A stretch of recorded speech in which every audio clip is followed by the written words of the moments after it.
time it is. It's Al Sharpton's time. And for the next 3 hours, it's time to put aside all pretenses, deception, denial, or fronting. The time has come to keep it real on Keeping It Real with Reverend Al Sharpton. A very good afternoon to you all across the country. And good morning to our West Coast listeners. And welcome to those listening on Sirius XM. Channel 126, The Urban View, where talk empowers and becomes action. I'm coming to you live from our National Action Network corporate headquarters in New York. For the next 3 hours, you can join this conversation. And today is Exhale Friday. Whatever is on your mind, whatever is in your heart, you can join the conversation by calling us at 1-877-532-5797. 1-877-532-5797, or you can go online and watch us on our live stream at www.nationalactionnetwork.net and put a comment in, and I'll read the comment on the air. And many of you are already putting comments up. X Williams is saying good afternoon from New York. Lady Virgo, good afternoon. Reverend Al Sharpton and the Nan family, God bless you all. So you can put up comments on the screen. I see them, and I'll read the ones I can, and I will take your calls over the air. It is Exhale Friday. On Fridays, we tell you to exhale whatever is on your mind, whatever is in your heart. All you have to do is call us at 1-877-532-5797, 1-877-532-5797. And you can be heard nationwide, every state and every region of the country. Well, let me tell you some things that's happened overnight that caught my eye. The job growth was weaker than expected in February, though it was still stable, despite President Donald Trump's efforts to slash the federal workforce. Non-farm payrolls increased by a seasonally adjusted 151,000 jobs on a month, better than the downwardly revised 125,000 in January, but less than the 170,000 that was the consensus forecast from Dow Jones. Blacks are 6% unemployed. Whites are 3.8% unemployed, so we are still almost 2-to-1 unemployed. Hispanics are 5.2 unemployed. So we are just a little more unemployed than Hispanics. And this is in the third month of Donald Trump telling black men he'd be better for them. We are still almost doubly unemployed. And I think that the fact is that if we just look at the data does not lie. If we look at the data will tell the truth. And that's one thing. Second, with this whole Doge thing, with Elon Musk, he's trying to 1 minute say at the state of the, well, it wasn't State of the Union, at the joint session of Congress address, that he's proud of Elon Musk. Then he's now saying that Elon Musk works with the secretaries or the cabinet members, and he alone won't be firing people. I think he's realizing how negative this looks and how people are outraged that a man that's not even, you talk about immigration, he's an immigrant. He's from South Africa. He was raised there during apartheid South Africa. He's been advocating that people that got property there or wealth under apartheid should not have to give up that property, and has Trump saying we'll make them refugees in the United States. And he has called publicly now, this is not me speculating, Elon Musk has called for the president to pardon Derek Chauvin, who was convicted of putting his knee on the neck and causing the death of George Floyd. Elon Musk said pardon him. Now, he won't get out of jail if Trump does pardon him, because he's been convicted of state charges as well. And he can't pardon state charges. But that shows you, and I hope some of you black men out there that said y'all were going with Trump, it shows you what they think of y'all. And I think that it is something we need to exhale on. Lot going on. Let's talk about that. Let's talk about there's an investigation on a Louisiana college student's death. They say it was hazing. Others say it is probably some race involved in this, and I know some of my allies are looking into this. And the Senate Democrats are really close to a shutdown. We may end up in a shutdown. They cannot come to a consensus. So we have a lot to talk about, and I'm going to spend a lot of time on the phones and also reading a lot of your posts on social media. In fact, one of the things, I think it was X Williams caught my eye, that he said, X Williams put on the postings on my live stream page. He says, I am a federal employee of the U.S. Postal Service, and I am disgusted with the government wanting to put an end to 250-year-old agency that delivers packages, checks, certified mail, and bills. X said he is a member. Even medications are being delivered every day. And they want to privatize this. Couldn't have started XL better than that, because he's absolutely right. This is outrageous. And that's why I try to stay on the air every day and do my television show. I've been on Morning Joe's. I was on again this morning. I think it's the third time I made a shout out there. And then my own show over the weekend. And I got an announcement I'm going to make when I make my own shows. But it is absolutely outrageous. X Williams says, I am an African American and a Christian and a woman. All right, just wanted you to know. National Action Network Western region is checking in, putting up on the comments board. So you have no reason not to express yourself, because I'll read it either way. I'll let you talk if you call on the radio line. I'll read it for you in the comments page on our live stream. So let's take a break and let's get going. It's Exhale Friday. Sharpton, I'm here. Where you at? Call me. All right. Keeping it real. Sharpton. Be right back. Who's that, Tommy? This 33-year-old preacher without a church. A number of black New Yorkers as well. He is little more than a pudgy exhibitionist who can be counted on to show up, bullhorn in hand, at every racial incident.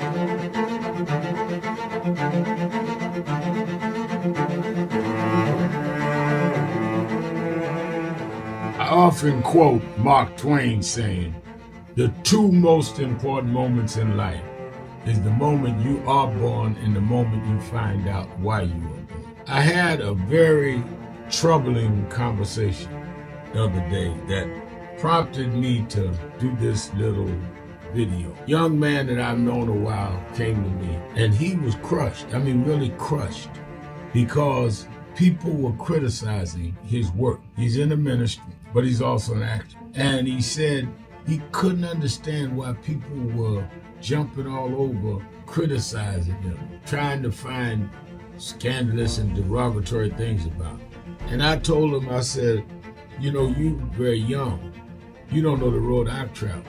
They call me everything but a child of God. Racial discourse, a blabbermouth, a loudmouth, too flamboyant, an agitator, a racist, and I had to know. Yeah, right. I was not defined by how others saw me.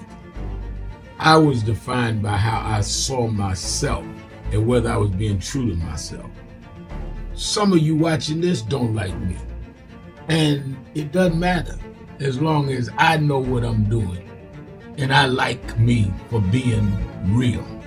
So I'm doing this video to say to you, whoever you are and whatever you do, you may not be in ministry or social justice, none of this stuff, but don't live your life worried about opposition or people that don't like you. You can turn that around. Use me as an example. The same people that called me a scam artist, a con artist, a sellout, or racial hustler and all, I kept going. And the people I respected started respecting and publicly embracing my work. When Coretta Scott King, the widow of Dr. Martin Luther King Jr., had this to say about Al Sharpton.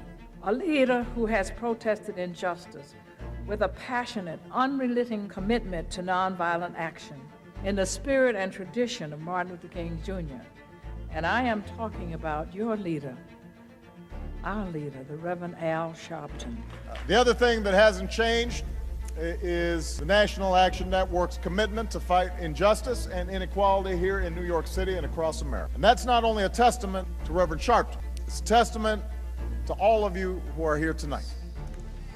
First and foremost, to Reverend Sharpton. I saw him when he first came on the scene, and I have marveled at his tenacity, at the development of his intellect, and his devotion to our movement, and much he has contributed to the world we are experiencing. I am honored, and I must say that when I had my debate with Dr. King on the issue of the church and religion, he didn't warn me that after his departure, his space would be filled by another preacher, and that preacher would be Al Sharpton. All you want in life is people that matter to you to say you did all right. And more important, that you can look in the mirror and say you did all right. Thank you, Rev. Thanks for that introduction. Look, we've known each other for a long time. I'm grateful not only for your leadership and partnership, but quite frankly, more importantly, for your friendship. And thanks to all of you, members of our nation's most important civil rights organization.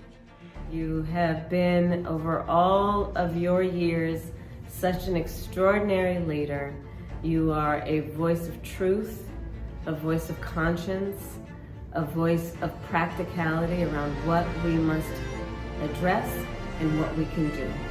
And I thank you so much for your friendship. I remember that most of the youth around Al's age, he was about 12, wanted to be like Connie Hawkins, a great basketball player, legend, or Earl the Pearl, or Clyde Frazier. Al wanted to be like Adam Powell, a powerful preacher with a social justice gospel. He was very close to, at that time, to Reverend William Augustus Jones, powerful preacher and social justice advocate, and Reverend Gardner Taylor State right down the street, and Bishop Washington, whose church he came from, and Reverend Sandy Ray. He wanted to be like these giant preachers. He wanted them to have the edge, however, of the King's social justice dimension. He wanted to be like them. Now he's one of them. Perhaps taller than most of them because of the risks he has taken and the reward God has given him with his gift. I remember so well that I first escorted him to jail. He was around 13 years old, with the jail fighting the ANP. He was in the lineage of our struggle. He grew up in it. We didn't just see him on TV one night. He didn't happen. He came bottom up, not top down.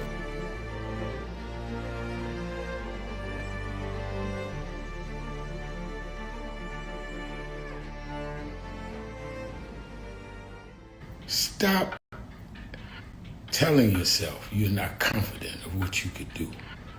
When people with half your skills and a quarter of your talent have gone on to create big waves in life, if you look at them and you know you're more gifted than them, then what is your problem? You are looking for someone to come and drag you into success. You've got to use what you have, which is, in my judgment, more skillful than others I've known in your area. Use that and believe in that, and your confidence will build up as you get going and start doing. And don't chase the spotlight. Sharpen your skills. Live in your purpose. And you'll get so good the spotlight will be chasing you. Be so good they can't help but talk about you and put the spotlight on you. You don't get your energy from chasing the spotlight. You get your energy by chasing your purpose. The spotlight and other adulation will come with it. Have a great day.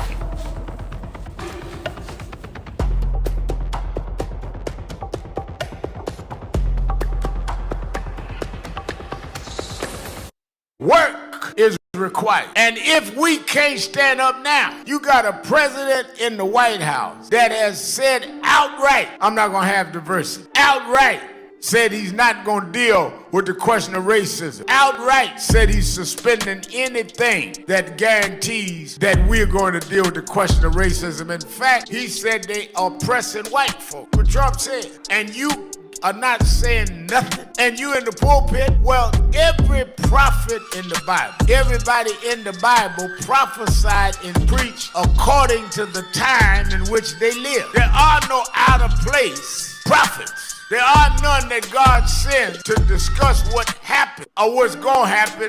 He uses them to happen right there. Moses didn't preach about Abraham. He got the strength from the lineage of Abraham to lead the Exodus. What will they say about our story? What will they say about our generation? If when you have blatant racism, you two are afraid to stand up and call the truth out.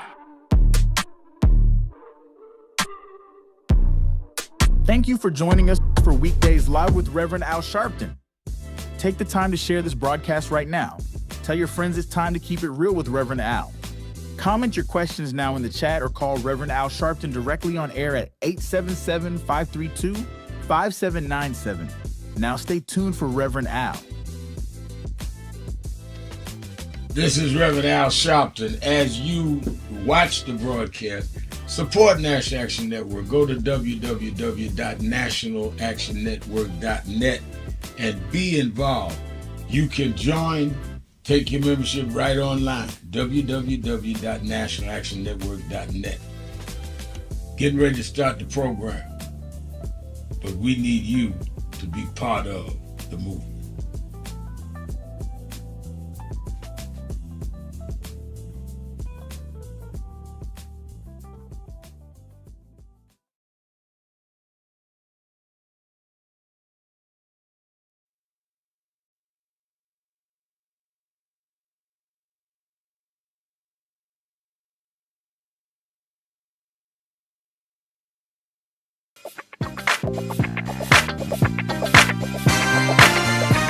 You're live, Rev. Keeping it real, keeping it real. I'm your host, Reverend Al Sharpton, and we are back. And let me say by way of announcements, don't forget tomorrow, Saturday and Sunday, watch Politics Nation with Al Sharpton, and we're going to have on members of the Senate and the Congress. Congressman Al Green, who was censored yesterday for standing up to Donald Trump during the speech, he's going to be on my show tomorrow night, 5 p.m. Eastern Time on MSNBC. See Al Green and see other members of Congress. and senators as we deal with the state of the affairs. And I'm going to talk to Al Green, of course, about his censorship. Then Sunday, 5 p.m. Eastern Time, Politics Nation will be live from Selma, Alabama. And I'm going, as I do every year, march across the bridge in commemoration of that beating John Lewis and Hosea Williams and Ariana Boynton. I don't know why I said Huffington. Amelia Boynton took on that bridge. They got us the Voting Rights Act. And then I'm going to have some of the leaders and some of the foot soldiers on my show live from Selma. Don't forget to watch both tomorrow and on Sunday. Tomorrow, I'm doing a show from New York because I'll be at the Saturday Action Rally in Harlem, and I'll stand to the show from New York, and I'll have Al Green on Saturday, Congressman Al Green. Now, you that are in New York can meet me in the morning at the Saturday Action Rally at 145th Street and Lenox Avenue, 9 a.m. to 11 a.m. 9 a.m. to 11 a.m.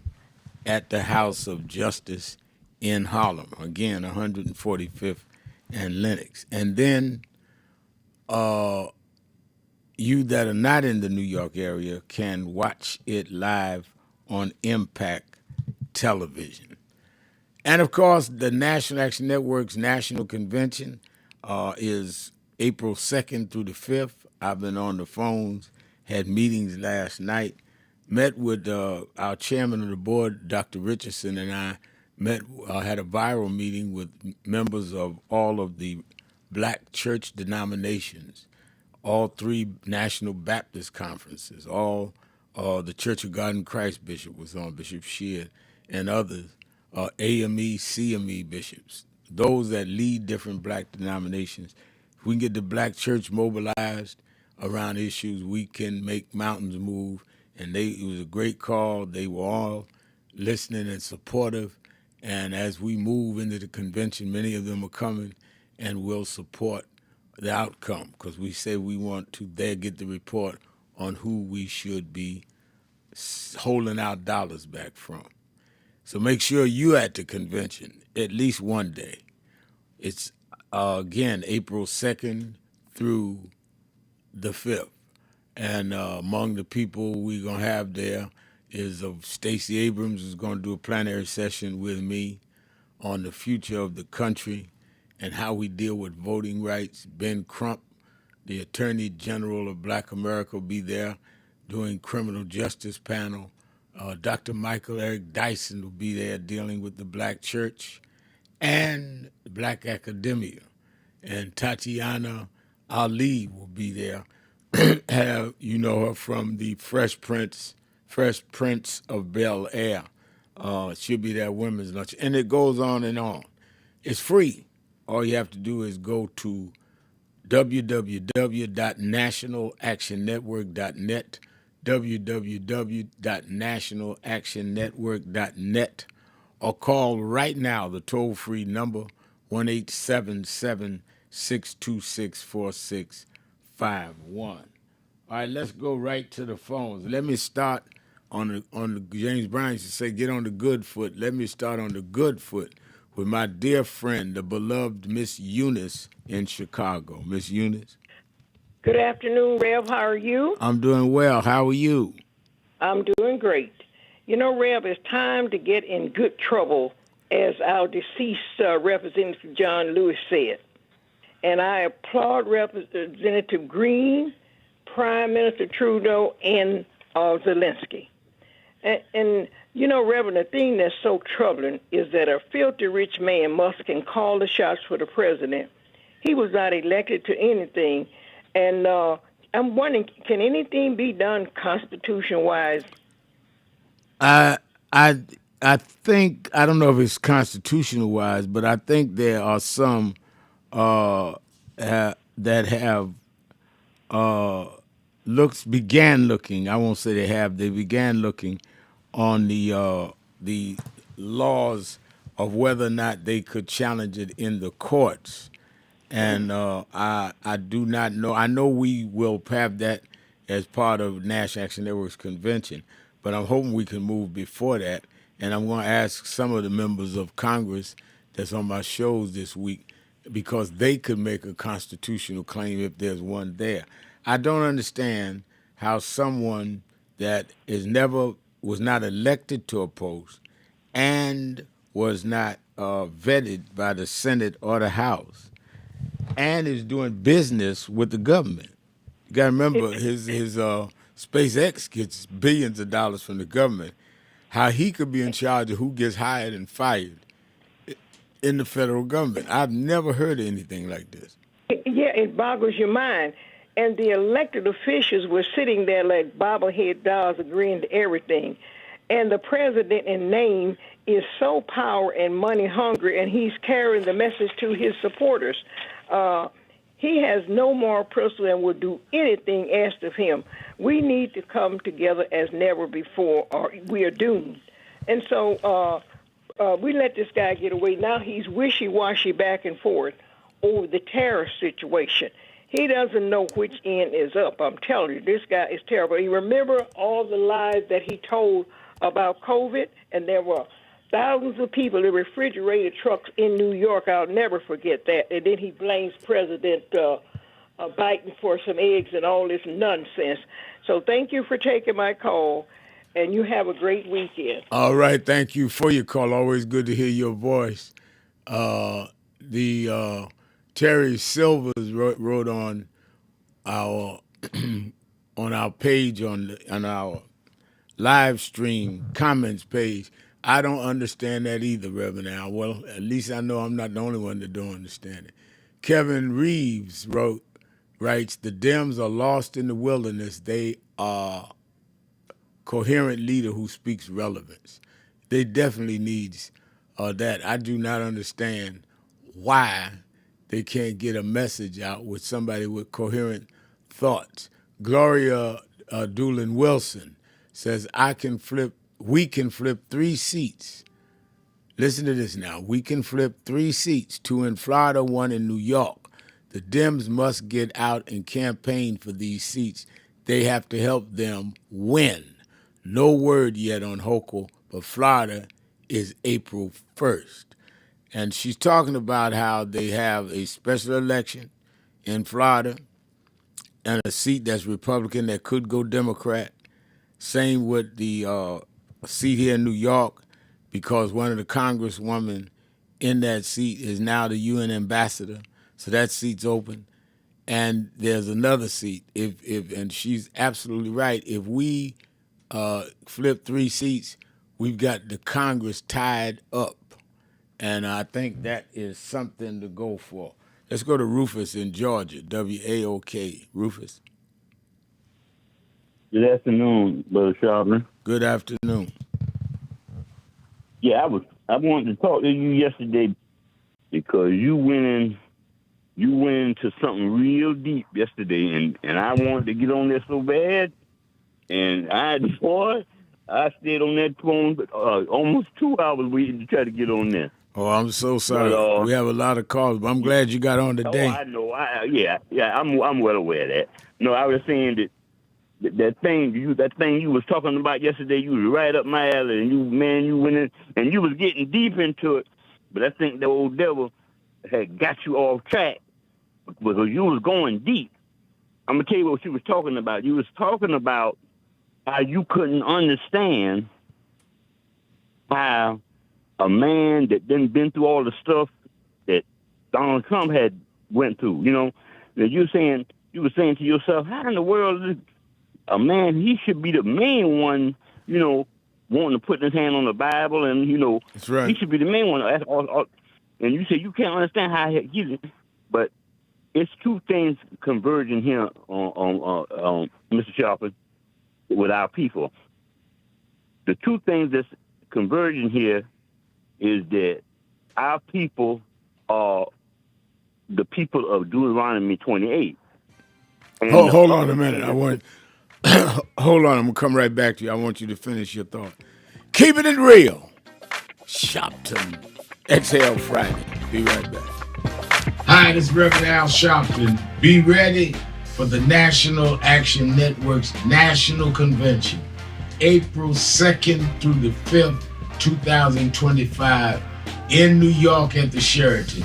This year, and the 57th anniversary of the assassination of Dr. King, they're trying to take back everything he stood and died for. We convene every year in April to make sure they know that they killed the dreamer, not the dream.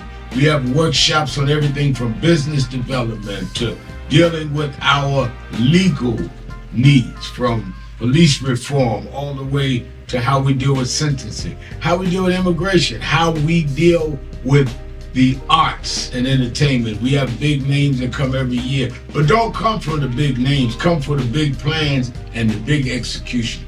Register now, because with this year, as we are under assault with DEI, under assault with ending the Civil Rights Division of the Justice Department, under assault with now consent decrees and all are neutralized. If there ever was a time that you should come to a National Action Network convention, now's the time. We don't need a lot of philosophizing. We don't need a lot of showing how smart you are. We need action. We plan action and then we go and do action. I'm looking for you. Go to www.nationalactionnetwork.net. We have no registration fee. You don't pay to register. Just get here and let's get it on. National Action Network Convention, April 2nd through the 5th.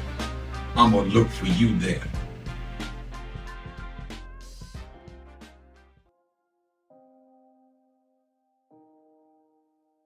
I just finished my Keeping It Real radio show, Keeping It Real with Al Sharpton, on various local stations all over the country, as well as on Sirius XM and on live stream on nationalactionnetwork.net. And I was saying to the people how I was embarrassed for the country when I saw the tape of President Trump getting into a shouting match with the president of Ukraine and calling President Biden name and just all kind of street talk. Sitting there in the Oval Office representing the United States, he couldn't resist taking shots at President Obama, President Biden, having J.D. Vance playing gang up, whether they had practiced this or thought they should do this or not. It's beneath the dignity of any president to engage another head of state like that in a very demeaning, disrespectful way. That's one of the reasons why I keep telling people I've dealt with Donald Trump for 35 years. He calls people names. There's no substance there. There's no sensitivity to what you're doing there. This week, he tweeting names, calling me names, and Joy Reid names, and Rachel Maddow names, just names. And we ought to be above that if we're going to serve the public. Secondly, I wanted to make it clear that, there's been the news out all over about today. A lot of people boycotted. I hope they did. Didn't buy anything. Mr. Swartz out of the Midwest started this. He wasn't trying to be a leader. He was starting up something that he felt would have impact. And that's good. They put my name on it saying this is what Sharpton said. And I did say it. And we have a call of 90 days that we're going to go, not for one day, we're going to announce that we're going after one or two corporations. And we're going to go and stay on that until we win them reinstating DEI or coming with something that is clear that they're committed to diversity. So whether it's the one day today that Swartz and them are doing, that I support any effort, whether it is what some are doing during the Lenten season, Bishop Reginald Jackson and my friend and brother, Reverend Jamal Bryant in Atlanta, whatever it is, we support all efforts. In the civil rights movement, you had Dr. Martin Luther King with SCLC, Southern Christian Leadership Conference, but you had students that were not members of his organization called SNCC. They formed their own, John Lewis later Stokely Carmichael. And they did what they did. And you had James Farmer in core and Congress of Racial Equality that James Farmer led, Floyd McKissick followed. You had Dorothy Hayden, National Council of Negro Women. There was always different ways we did things. Let's not fight each other. Let's fight those that have done things that have stifled and in many ways prevented fairness and justice for all of us. Those that fight us are united. You got Republicans that know Donald Trump is wrong, but they stay united with him because they want whatever their political goals are to be realized. We should be at least mature enough to be together and support everything that is to the advantage of our making this society equal and fair. That is what we're about. And I would hope you that said that Trump is speaking for you or relating to you, I hope you saw the desecration he did in the Oval Office today. You don't treat people like that. But I guess you do, if you think like that. Bless you. Have a great weekend. See you at the rally in Harlem if you're in New York. I'll see you on Politics Nation Saturday and Sunday night if you're not in New York. Blessings.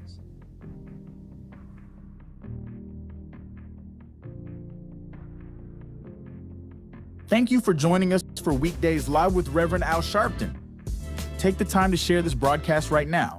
Tell your friends it's time to keep it real with Reverend Al. Comment your questions now in the chat or call Reverend Al Sharpton directly on air at 877-532-5797. Now stay tuned for Reverend Al. This is Reverend Al Sharpton. As you watch the broadcast, support National Action Network. Go to www.nationalactionnetwork.net and be involved. You can join, take your membership right online, www.nationalactionnetwork.net. Getting ready to start the program, but we need you to be part of the movement. Comment online, www.nationalactionnetwork.net, and put a comment on our live stream as you watch the show today. Let's go back to Rufus. Rufus, go ahead and finish your thought. I was intrigued by what you had to say. Yes, sir. So I just want to set it up right quick, and I'm going to go back into it so they'll know what we're talking about. You was talking about how you couldn't understand what was going on and with this guy, with the President Donald Trump, and how did, he was getting out of all this stuff. And I was saying that it's two things what our people is converging with. It's got something to do with our people. And our people is the people of Deuteronomy 28. And Donald Trump represents that Antichrist spirit. It's always been a contention all the way back from Adam, Seth, Abraham, all that. And what's coming together, that's why all these things that sort of like, it always end up, you ever notice that everything that, whatever they do, it always end up as being against black people? Always. It always end, I don't care, huh? Always. I'm saying always. It don't matter where it might start on, like I said, it might start about Ukraine, but it'll always go back to black people because that spirit know that we is those people. And those two prophecies is coming together. That's why I really don't worry. I don't too much worry about it. I can't do what I used to do because I'm not mobile like I used to be. I got injury to my spinal cord, and I can't really put no boots on the ground. But I already know his end.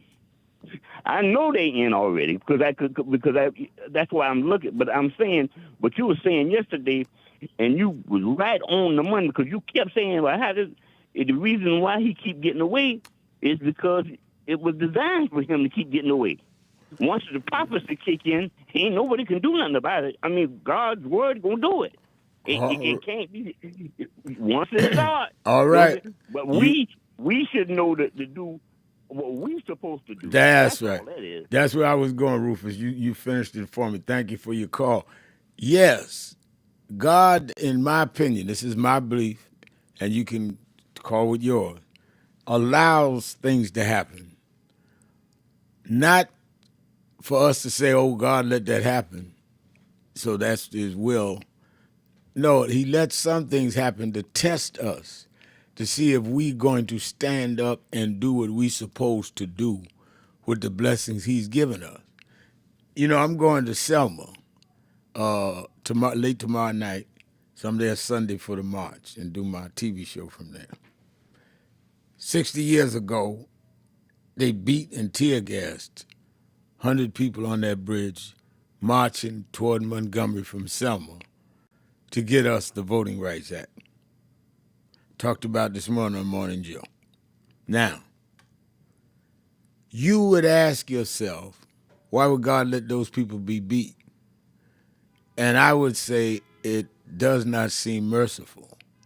But that beating got the Civil Rights Act passed and put John Lewis in Congress for many years. Hosea Williams, a state legislator, and his children still running Hosea Feed the Hungry. They passed the test. They took the abuse and they passed the test. They didn't get beat up in a bar over a card game. They got beat up in front of the world over voting. A lot of us want to graduate without being tested. You that follow me on Instagram on my morning thoughts, I always talk about you cannot go to a college level on a kindergarten test. You are going to be tested. The higher that you're reaching, the harder the test. And you say, why we got to go through this? It's so hard. Because that makes you strong enough to hold it once you get it. If you can't hold it, there's no reason for God to bless you with it. Perry in Cincinnati, Ohio, the buzz. Perry, you're keeping it real with Al Sharpton. How you doing, Red Mal? I'm doing very well. How are you? Well, I woke up this morning, so this is for it, sir. And it's a pleasure to talk to you and hear you. And I'm so happy for you and your daughter, Dominique. It feels in for you when you're not there. I'm happy for it, too. Thank you. Yes, sir. So what I want to say, though, Reverend Mal, is that I heard a gentleman a few calls back about the churches. Yes, God Church was the world. It was not in a building. It was in the world. That's what's why the churches are kind of depleting today, because they done got away from the church. And I'm not going to talk long because I know you got a lot of callers. But see, I talked to you a couple of days ago about me being in this world and not of it. So I don't try to just know the word. I try to live it every day, 24/7. I ain't perfect. No, not at all, Mal. But I tell you what, I don't go around spitting Bible verses. I just try to do what he say and listen to what he say and dissect what he say. And he say, we the church. He didn't say no building. He say, we the church, meaning his children. And I know who I serve. I know who army I'm in. And I know I'm an ambassador of it. So right now, I love you. You keep doing what you're doing. Every time I talk to you, I feel like I'm talking to Dr. Martin Luther King. I feel like I'm talking to all of them. Because you the man, and I'm going to let you go on that. I love you. I love you. Thank you for your call. Yes, thank you. Bless you. And let me see if I can get another one in here. Still Bill. Let's Still Bill in Cincinnati as well, the buzz. Still Bill. This is the day the Lord has made, and I will rejoice to be glad in it. It's a pleasure to talk to you. How are you doing, Reverend? I'm doing good. I agree with the last caller. I do not get into Bible scriptures either to translate to people. You know, the thing is that all we can do is tell people that God is good. And, you know, it's a thing whether, you know, they can be like a horse, go to the water, okay? If they want to drink, drink. If you don't want to drink, don't drink. But the thing is, don't look down on us when we drink and everything, when we praise God and everything. And I just want to say that it has been a pleasure of celebrating Black History Month. And the fact of the matter is Donald Trump could not ruin it. And I take pleasure in hoping that he hears me of what I'm saying. And I want to give you a little Black History trivia, Reverend. March 8th, 1971, Muhammad Ali lost his title to Joe Frazier in a battle in Madison Square Gardens.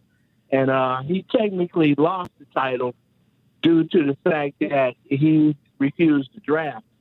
He had to fight for the title, and it was a great fight. And I tell you, the 3 fights were magnificent.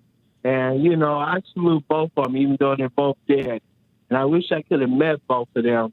And I believe in saluting our Black heroes.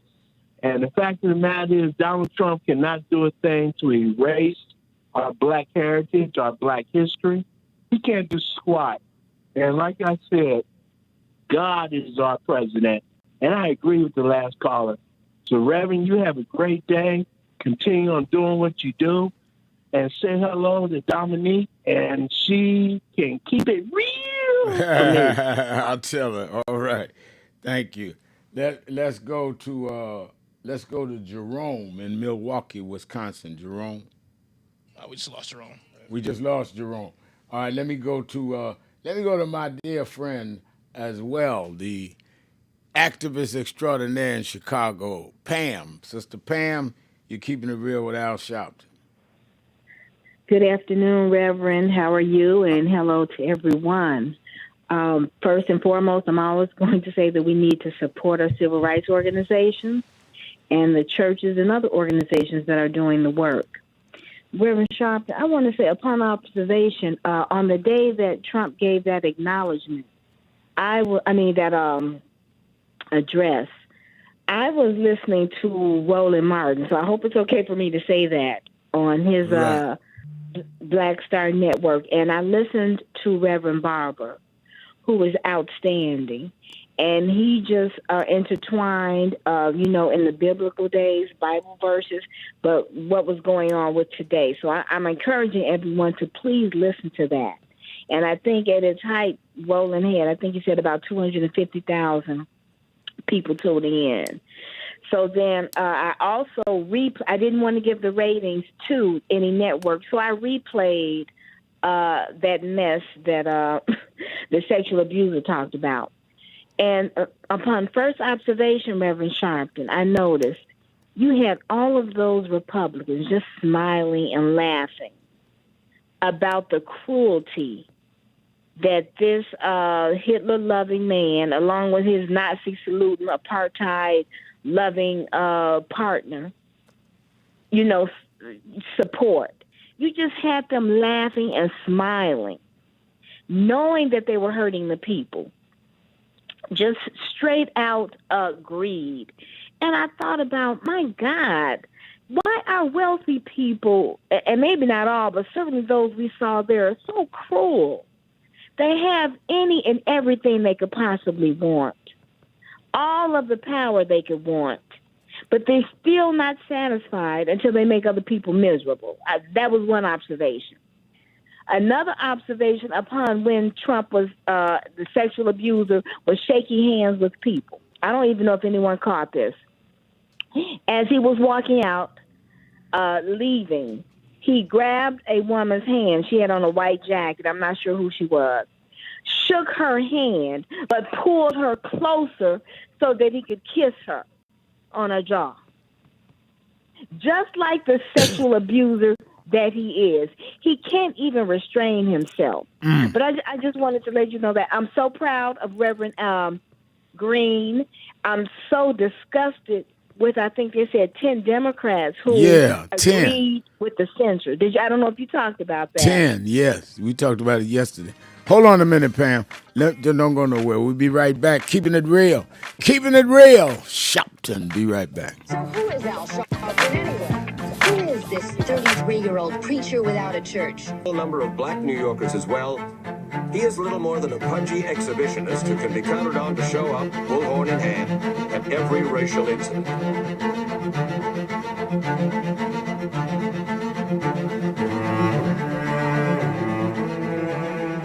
I often quote Mark Twain saying, the two most important moments in life is the moment you are born and the moment you find out why you were born. I had a very troubling conversation the other day that prompted me to do this little video. Young man that I've known a while came to me and he was crushed. I mean, really crushed, because people were criticizing his work. He's in the ministry, but he's also an actor. And he said he couldn't understand why people were jumping all over, criticizing him, trying to find scandalous and derogatory things about him.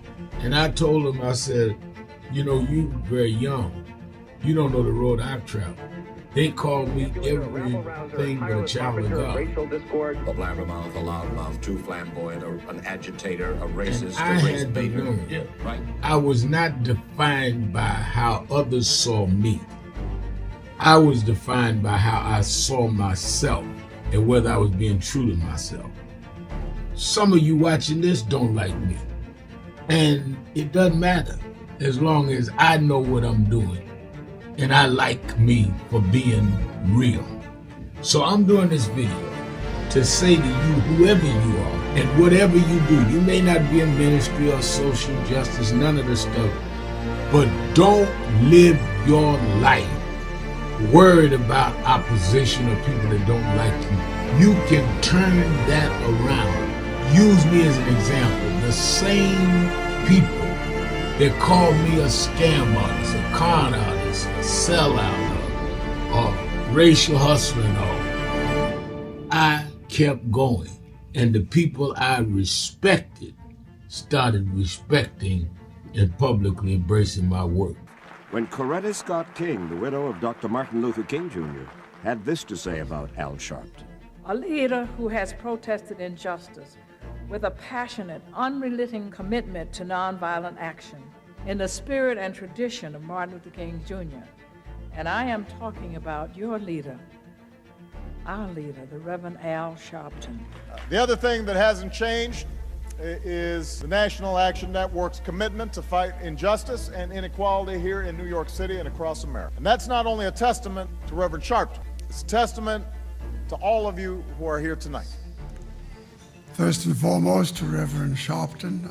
I saw him when he first came on the scene, and I have marveled at his tenacity, at the development of his intellect, and his devotion to our movement, and much he has contributed to the world we are experiencing. I am honored, and I must say that when I had my debate with Dr. King on the issue of the church and religion, he didn't warn me that after his departure, his space would be filled by another preacher, and that preacher would be Al Sharpton.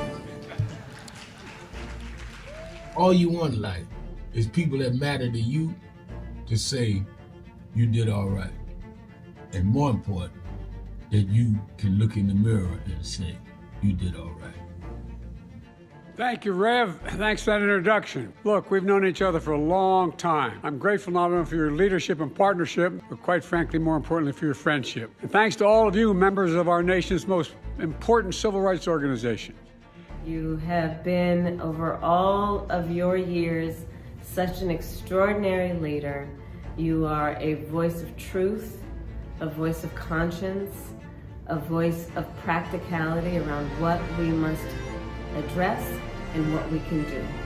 And I thank you so much for your friendship. I remember that most of the youth around Al's age, he was about 12, wanted to be like Connie Hawkins, a great basketball player, legend, or Earl the Pearl, or Clyde Frazier. Al wanted to be like Adam Powell, a powerful preacher with a social justice gospel. He was very close to, at that time, to Reverend William Augustus Jones, powerful preacher and social justice advocate, and Reverend Gardner Taylor State right down the street, and Bishop Washington, whose church he came from, and Reverend Sandy Ray. He wanted to be like these giant preachers. He wanted them to have the edge, however, of the King's social justice dimension. He wanted to be like them, now he's one of them.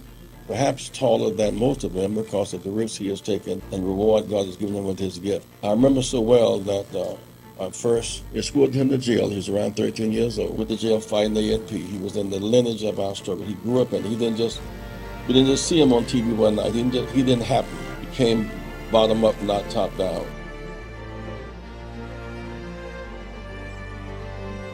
Work is required. And if we can't stand up now, you got a president in the White House that has said outright, I'm not going to have diversity. Outright said he's not going to deal with the question of racism. Outright said he's suspending anything that guarantees that we're going to deal with the question of racism. In fact, he said they are oppressing white folk. What Trump said. And you are not saying nothing. And you in the pulpit, well, every prophet in the Bible, everybody in the Bible prophesied and preached according to the time in which they live. There are no out of place prophets. There are none that God sends to discuss what happened or what's going to happen.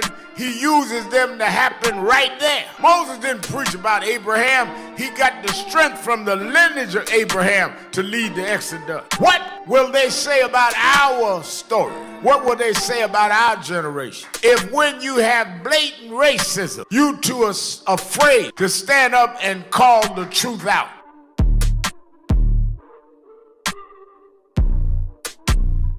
Thank you for joining us for Weekdays Live with Reverend Al Sharpton. Take the time to share this broadcast right now. Tell your friends it's time to keep it real with Reverend Al. Comment your questions now in the chat or call Reverend Al Sharpton directly on air at 877-532-5797. Now stay tuned for Reverend Al. This is Reverend Al Sharpton. As you watch the broadcast, support National Action Network. Go to www.nationalactionnetwork.net and be involved. You can join, take your membership right online, www.nationalactionnetwork.net. Getting ready to start the program, but we need you to be part of the movement.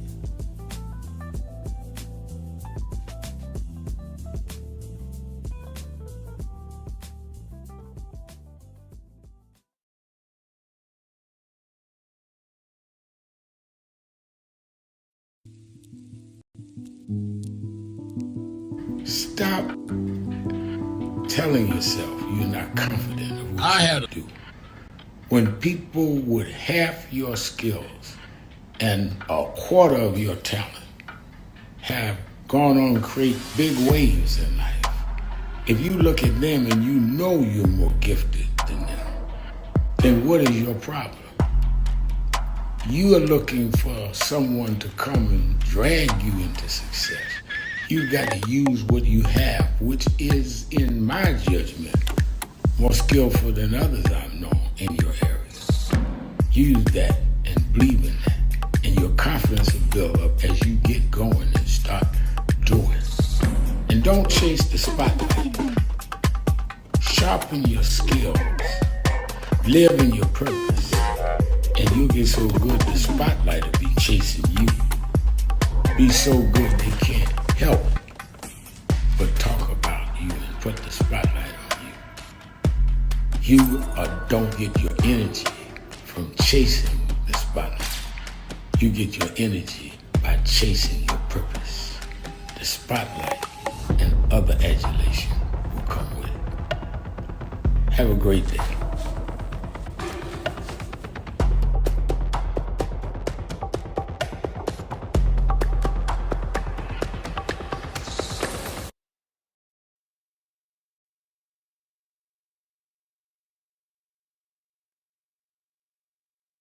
Says you're the most important person in the Democratic Party.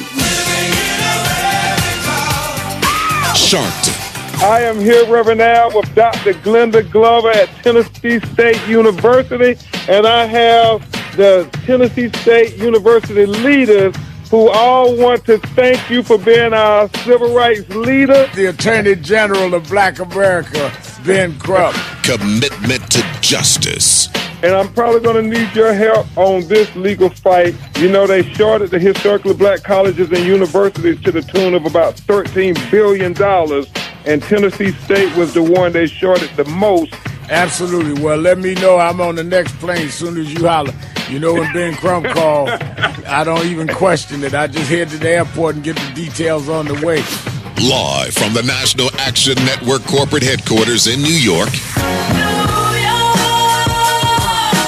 Keeping it real. It's Exhale Friday. And now, America's #1 civil rights leader, the Reverend Al Sharpton. You live, Rev. Keeping it real. Keeping it real. I am your host, Reverend Al Sharpton. It's Exhale Friday. Let me go right back to Pam, who held over so she can finish her thoughts. Pam in Chicago, you keeping it real. Yes, thank you, Reverend Sharpton. As I was saying with Representative Green, I appreciate what he did, and we need to call and let him know we appreciate that he stood up and said that. That's important. Also, Reverend Sharpton, with the boycott, I'm looking forward to what's going to come out of NAN's report, being strategic, and who we're going to target. I'm so looking forward to that, but still on my own, I'm just purchasing things that I must have, essentials. I'm not, if I don't have to have it, I'm not buying it. And I think that's something we all can incorporate right now. If you don't need it, don't buy it. And I'm talking for your everyday stuff. And I'm talking also about the designer stuff. Because I don't think as women we need another designer purse, pair of shoes. I don't think, a man, you need another designer suit. I really don't. And if we can also, make an impact with those things, it would matter. Lastly, I'm going to add this voter purging, Reverend Sharpton. Right. Please don't let that issue die off, because if they're purging voters now with provisional ballots, I can only assume, no, I don't even have to assume, they will try to do the same thing come the special election. And so please keep that on the issue. And lastly, I'm concerned about Cuomo running for mayor. To the New Yorkers, you being in New York, I'm not confident that he will remain a Democratic in the Democratic Party if he even wins mayor. I think he'd be too he'll be closely aligned with the Republicans, and I'm concerned his son, I think is on conservative station. I would not want to see Cuomo as mayor. So can someone else possibly win that is Democratic, who's more in line? I think we're trying to just help people and do what is right for people. Yeah, I think his brother is not his son. It's his brother is Chris Cuomo on another station. Okay. Yeah. All right. You're correct. His brother. Thank you. So I'm just a little bit concerned about that. But we must support, we must call our elected officials, and we must donate money when and where we can. Absolutely. All of that has to happen. Thank you. Right on point. Thank you. Have a great weekend, Sister Pam. Carrie in Champaign, Illinois. Carrie? Is Carrie on? Good afternoon. Good afternoon. Good afternoon, Reverend Al. Hello. Good afternoon. I'd like to thank you for all that you're doing first. Thank you. And what I noticed about the address that President, I don't even want to say president, that Trump gave, one thing I noticed was this. When Al Green stood up, this is what people forget or don't think about. There's a time to lead. There's a time for protocol, and that was the time to break protocol, because we're looking at this country, and this man is trying to kill us. You got Kennedy. We got 10 outbreaks of measles disease in 10 states. And Trump has got rid of most universities' researchers team. They're gone. Most of the universities in America, he's not going to fund them. So to me, that's their election of duty, and he's putting this country's safety at risk. So that's a big concern that they need to do something about with him, if they could even get him out, because what he's doing is he's killing this country. And Musk Musk is trying to monetize the whole United States and everything. And when you let him go in there and steal all our identity and do all these things, and then they sit there like I'm watching Birth of a Nation, and he giving an address, and then someone complains about Al Green. You got 10 Democrats that don't have any sense. Right. We're not under norm. This is not a normal world now. We're in a fight. We're in a real fight. So the man, like I said again, safety is a huge concern. Kennedy is not a doctor. Kennedy is not even a quack. Kennedy is crazy. and they need to be stopped. Reverend Al, they need to be stopped. No, I agree. You're gonna hurt people. You're hurting people. I agree. And you kick people out, and you get rid of Medicaid and Medicare, and all those people going to go out in the street. They have no option. They have no option. You're right. They have no option. So he needs to be removed for their election of duty, even just on safety. Thank you. All right. Thank you for your call. Let me go to my dear friend in Atlanta, Georgia, northwest Atlanta. D, you're keeping it real with Al Sharpton. Hey, Reverend Al. Hey. Thanks for taking my call, and I continue to appreciate everything that you do. I have a suggestion for Democrats, and I've said it before, I'm going to say it again, but I want to mention that this is not normal. The last two callers have said that. What we're living through now, this is not normal, Reverend Al, and I am a child of the 50s and 60s, and I've been through a lot. I've seen a lot, but I've never seen anything like what's happening now in Washington, D.C. Trump is obviously a Russian asset or a Putin puppet. Something's not right about that, Reverend Al. It doesn't make any sense to me. I am disappointed in those Democrats who voted with Republicans to censure Representative Green. These are not normal times. You cannot go along to get along and act like that's the thing to do. My suggestion to Democrats or to anybody who's wealthy enough to do anything about it, at this point, put out an ad and run it 24/7, asking America, asking voters, is this what you voted for? And I think the answer will be no, because you have a lot of MAGA folk who are being dismissed from their jobs now. They thought the other people would be dismissed. They didn't think it would happen to them. And right here in my own family, I have a niece who had to pack up from her house, leave her house, and move back to D.C. And now they're talking about doing away with the building that she moved to D.C. to work in. Wow. That doesn't make any sense, Reverend Al. Wow. And if I know somebody, and I know of others, I have a former student, same thing with him. They moved back to D.C., and now they're saying, hey, we're going to sell those buildings. We're going to close those buildings up. That doesn't make any sense. This is not even what MAGA folk voted for. And something needs to be said. And the Democrats I've decided not to call myself a Democrat ever again. I'm going to be an independent because the Democrats continue to take a butter knife to a GOP gunfight. Right. Put out an ad. Ask the elector, those who voted, electors, is this what you voted for? Thank you, Reverend Al, because we do know that the cruelty is the point. Thank you. Thank you for your call. Let's take a break. Be right back. Keeping it real. Sharpton. Be right back.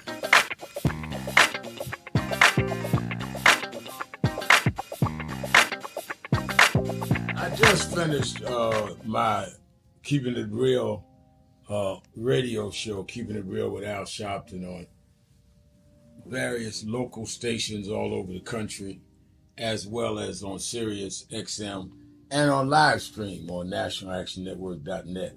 And I was saying to the people how I was embarrassed for the country when I saw the tape of President Trump getting into a shouting match with the president of Ukraine and calling President Biden name and just all kind of street talk. Sitting there in the Oval Office representing the United States, he couldn't resist taking shots at President Obama, President Biden, having J.D. Vance playing gang up, whether they had practiced this or thought they should do this or not. It's beneath the dignity of any president to engage another head of state like that in a very demeaning, disrespectful way. That's one of the reasons why I keep telling people I've dealt with Donald Trump for 35 years. He calls people names. There's no substance there. There's no sensitivity to what you're doing there. This week, he tweeting names, calling me names, and Joy Reid names, and Rachel Maddow names, just names. And we ought to be above that if we're going to serve the public. Secondly, I wanted to make it clear that, there's been the news out all over about today. A lot of people boycotted. I hope they did. Didn't buy anything. Mr. Schwartz out of the Midwest started this. He wasn't trying to be a leader. He was starting up something that he felt would have impact. And that's good. They put my name on it saying this is what Sharpton said. And I did say it. And we have a call of 90 days that we're going to go, not for one day, we're going to announce that we're going after one or two corporations. And we're going to go and stay on that until we win them reinstating DEI or coming with something that is clear that they're committed to diversity. So whether it's the one day today that Schwartz and them are doing, that I support any effort, whether it is what some are doing during the Lenten season, Bishop Reginald Jackson and my friend and brother, Reverend Jamal Bryant in Atlanta, whatever it is, we support all efforts. In the civil rights movement, you had Dr. Martin Luther King with SCLC, Southern Christian Leadership Conference, but you had students that were not members of his organization called SNCC. They formed their own, John Lewis, later Stokely Carmichael, and they did what they did. And you had James Farmer in CORE and Congress of Racial Equality that James Farmer led, and Floyd McKissick followed. You had Dorothy Hayden, National Council of Negro Women. There was always different ways we did things. Let's not fight each other. Let's fight those that have done things that have stifled and in many ways prevented fairness and justice for all of us. Those that fight us are united. You got Republicans that know Donald Trump is wrong, but they stay united with him because they want whatever their political goals are to be realized. We should be at least mature enough to be together and support everything that is to the advantage of our making this society equal and fair. That is what we're about. And I would hope you that said that Trump is speaking for you or relating to you, I hope you saw the desecration he did in the Oval Office today. You don't treat people like that. But I guess you do, if you think like that. Bless you. Have a great weekend. See you at the rally in Harlem if you're in New York. I'll see you on Politics Nation Saturday and Sunday night if you're not in New York. Blessings.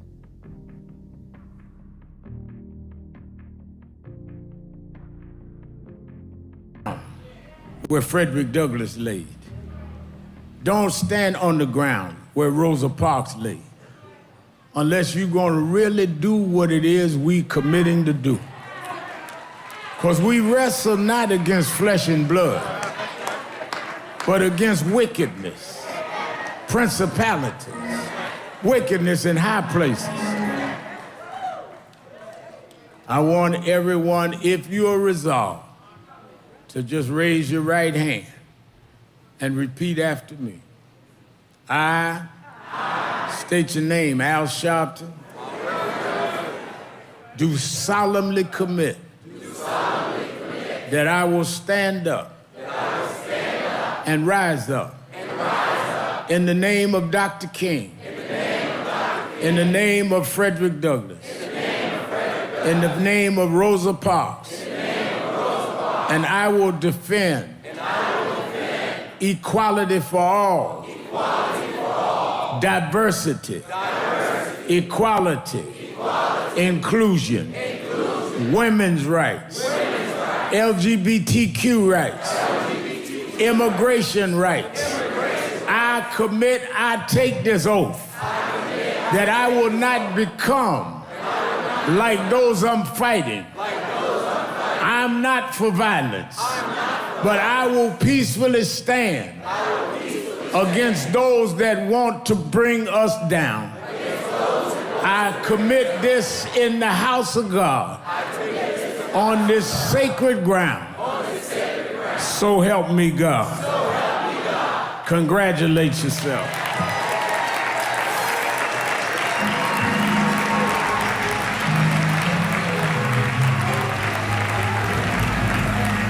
While you're standing, I want all the ministers to come. Let's join arms. When they would march in the South, I used to think it was a little too moderate for me. But as I read my history and got to know some of the lieutenants of Dr. King, hi, this is Reverend Al Sharpton. Be ready for the National Action Network's National Convention, April 2nd through the 5th, 2025, in New York at the Sheraton. This year, and the 57th anniversary of the assassination of Dr. King, they're trying to take back everything he stood and died for. We convene every year in April to make sure they know that they killed the dreamer, not the dream.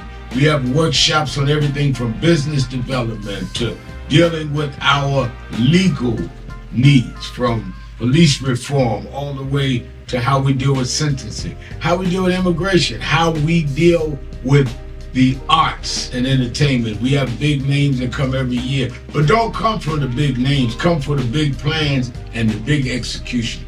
Register now, because with this year, as we are under assault with DEI, under assault with ending the Civil Rights Division of the Justice Department, under assault with now consent decrees and all the neutralized. If there ever was a time that you should come to a National Action Network convention, now's the time. We don't need a lot of philosophizing. We don't need a lot of showing how smart you are. We need action. We plan action and then we go and do action. I'm looking for you. Go to www.nationalactionnetwork.net. We have no registration fee. You don't pay to register. Just get here and let's get it on. National Action Network Convention, April 2nd through the 5th. I'm gonna look for you there.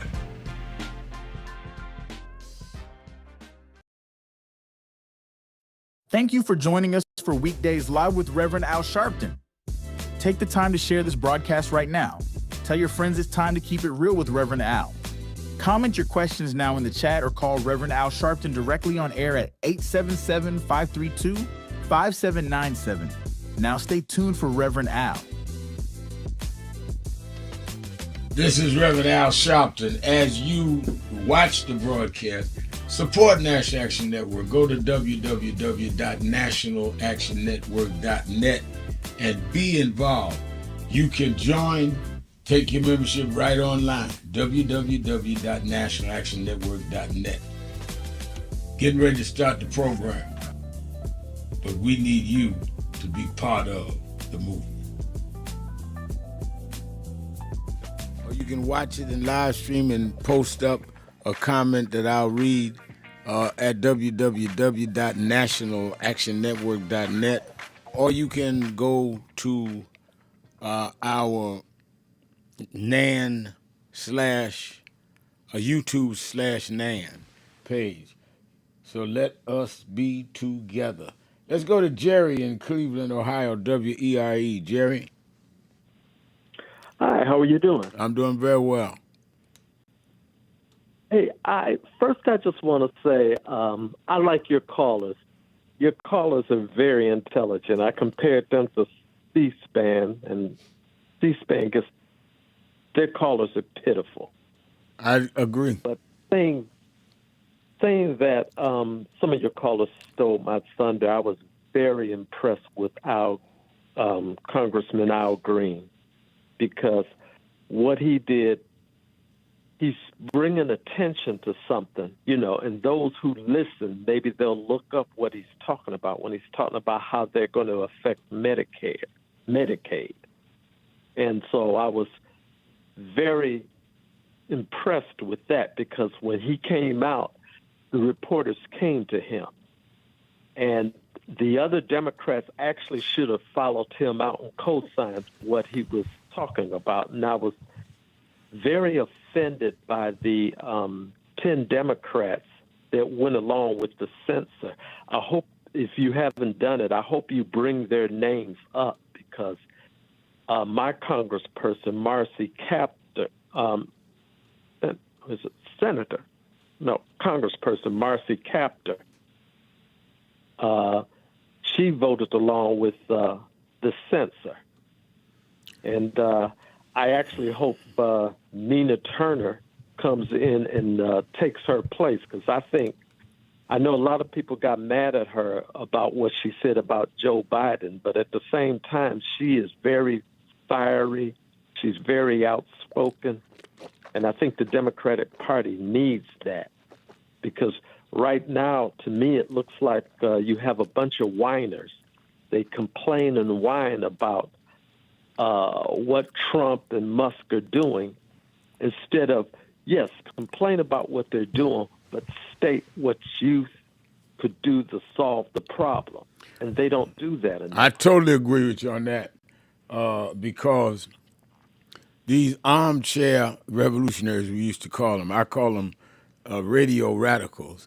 It's easy to talk on the radio, call it whatever talk show of your liking. What is more difficult is to get out there and do something about what you're complaining about. I absolutely agree with you on that. Let's go to Flavor King in Atlanta, Georgia, WAOK. Flavor King. God bless Supreme Freedom Fighters, Brother Al Sharpton, and all the beautiful people. Yes, sir. First of all, I identify as a conservocrat, as I told you before. I just want to start out by saying that. And I did sponsor Real Men for Trump. And most of the stuff he doing, I totally agree with. And he already said he was going to do it. All right. Elon Musk, that's another story.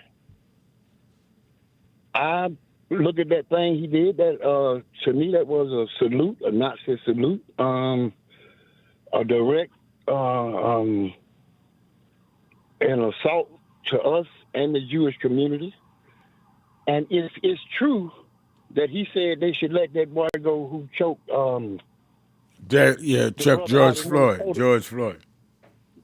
If that's actually true, that was came out of his mouth, then he directly telling the black race, this is for y'all and how I feel about y'all, and half of that Nazi thing was about for y'all too. And that is not good. But we must admit, 95% of the money that they finding is white folks' money. It ain't black. 95% of what money they find? He going in everybody's bank account. He matching one button and finding out, we're tracing money down, and all these accounts where these folks is 100 and all this. Over 95% of the stuff they finding is Caucasians, and y'all. I don't know nothing about that. I know he's firing people from jobs. Whoa. I know he's firing people from jobs. I don't know he's going in people's bank accounts. Do that next. I'm gonna do that next. You ready about the jobs? Now he talked about cleaning the swamp. This Trump. That the first time and this time. Now I'm gonna put it on your Facebook page. Everything I say. Now, we all on Facebook. We all on social media. And that's including the FBI, CIA, everything we have ever downloaded, looked at on the internet. They got records of it. And all Elon Musk and them have to do now is pull up one button, and it'll pull up the department and the FBI, every name in there. Mash one more button, everything they got hidden that they ever thought was hid will pop up. Hit one more button. All the stuff on the pornography, child abuse, snuff films. Yeah, well, he may not want to hit a lot of buttons when you got his boss or partner, or he's the boss. I don't know who's the boss. Them been convicted of 3 sexual harassments. He better be careful hitting buttons. Though it wasn't with no child, no baby. I don't care what it was. It's illegal and it's wrong. Nobody accused him of being a pedophile. They accused him of being a sexual harasser, and they convicted him of that. They accused him of fraud with Trump University, and they convicted him of that. And in criminal court, 34 convictions. So, I mean, he ain't got to hit no button. I wish somebody would hit a button, and they'd only bring up all of the stuff the courts have found Donald Trump guilty of. Can I talk now? Go ahead. Doc, can I talk? Somebody told me to be quiet. All right, then you be quiet. Let me go on to the next call. Because you're going to say something when I answer you want to do. Just say, let's go on. I try to be fair with you, Flavor King, but you don't want to be fair. Let's go to Jerry in Cleveland, Ohio, WERE. I'd let him talk 3 minutes. He go to I cannot talk. Jerry, you're keeping it real with Al Sharpton. Is Jerry there? You already went to Jerry, sir. Let me go to Michael in Fayetteville, Georgia. Michael. Hey, Reverend Al, how you doing? I'm doing good. I'm sorry I have to follow Flavor King, but it is what it is. I'll give him a chance to talk. He talks 3 whole minutes. Then when I say half a second, can I talk? I mean, come on. And I know Flavor. He ain't a bad brother. I just disagreed on politics. But come on, don't do that. Go ahead. I'm sorry, Michael. But that's okay, Ray. Rev, it's such a beautiful day. I am out here in my yard, and I'm doing something that I've been wanting to do a long time. I'm actually putting up a flagpole in my front yard.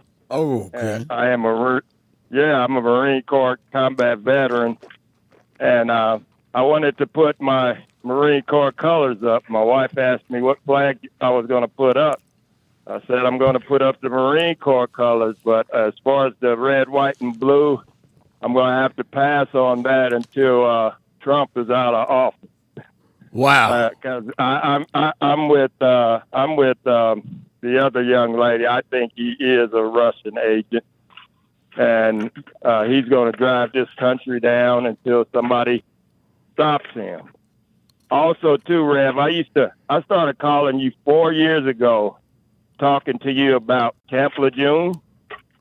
Oh yeah, I do remember that. Yeah. Yeah.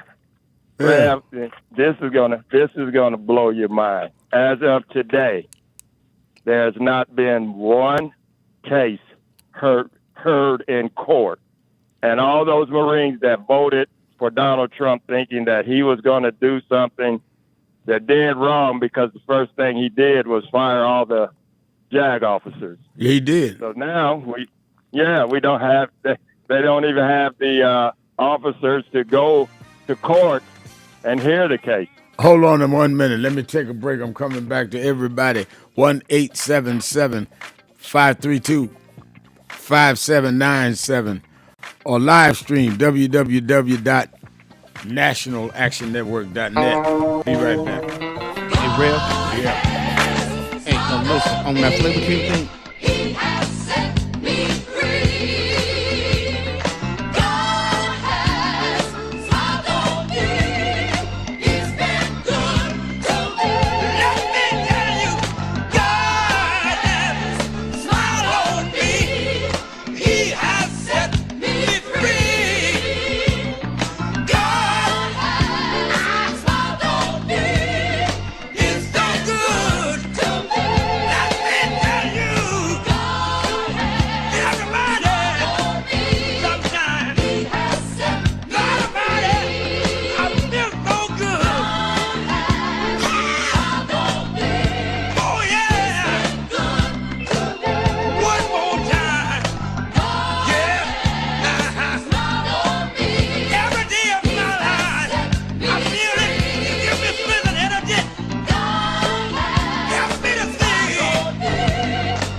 in the street people, telling them that God has smiled on me. God has smiled on you if you got breath in your body. If he woke you up this morning and started you on your way. But I want to tell you some stories of people that God smiled on. We know the story of Dr. Martin Luther King, how he started way back in Montgomery, Alabama in 1955, trying just to get dignity, trying to get respect. And he went all the way to the mountaintop. But he didn't forget about the brothers in the valley. He didn't forget about those trapped in the alley.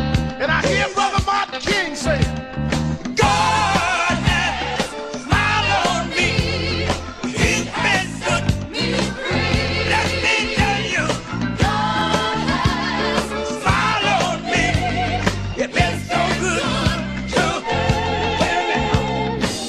Then I see as Dr. King went on, another man stepping to the forefront by the name of John F. Kennedy, who rose up and said, let's not stand back. Let's not wait for a handout. Let's wait for a way out.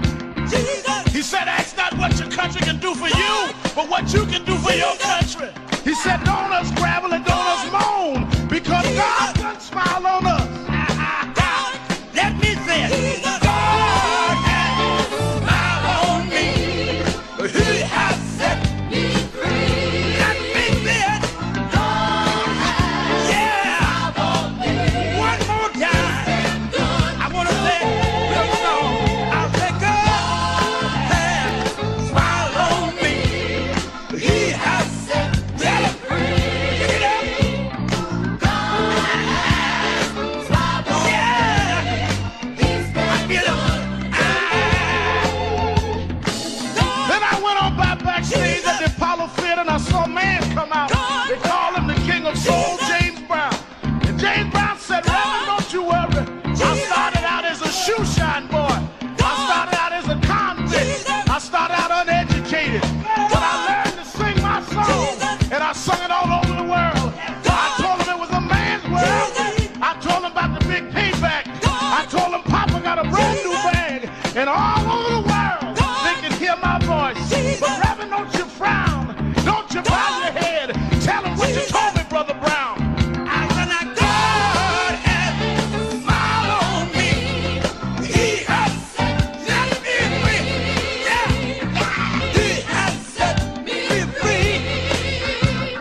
God has smiled on me. God has smiled on me. He has set me free. God has smiled on me. He's been good to me. Let me tell you, God has smiled on me. He has set me free. God has smiled on me. It's so good to me. Let me tell you, God has everybody, sometimes, He has set nobody. I feel so good. God has smiled on me. Oh yeah. Good to me. One more time. God has smiled on me. Every day of my life, I feel it. You give me strength and energy. Help me to sing. He's been good to me. Oh yeah. This is Reverend Al Sharpton of Brooklyn, New York. I've been traveling around the country talking to the radio announcers, the church people, and the street people, telling them that God has smiled on me. God has smiled on you if you got breath in your body. If he woke you up this morning and started you on your way. But I want to tell you some stories of people that God smiled on. We know the story of Dr. Martin Luther King, how he started way back in Montgomery, Alabama in 1955, trying just to get dignity, trying to get respect. And he went all the way to the mountaintop. But he didn't forget about the brothers in the valley. He didn't forget about those trapped in the alley.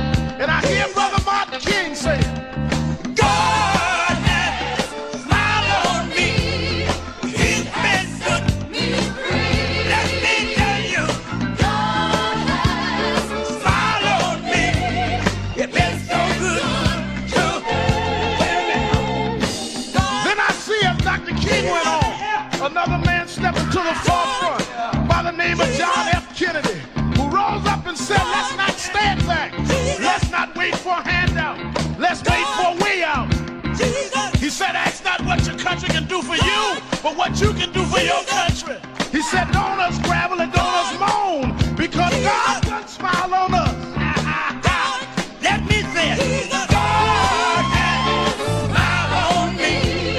He has set me free. Let me say it. God has smiled on me. One more time. I want to say it real slow. I'll say God has smiled on me. He has set me free. Pick it up. God has smiled on me.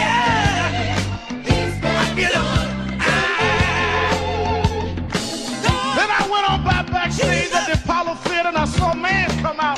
They call him the King of Soul, James Brown. And James Brown said, Reverend, don't you worry. I started out as a shoe shine boy. I started out as a convict. I started out uneducated. But I learned to sing my song. And I sung it all over the world. I told him it was a man's world. I told him about the big payback. I told him Papa got a brand new bag. And all over the world, they can hear my voice. But Reverend, don't you frown. Don't you bow your head. Tell him what you told me, Brother Brown. I said, now God has smiled on me. He has set me free. Yeah. He has set me free.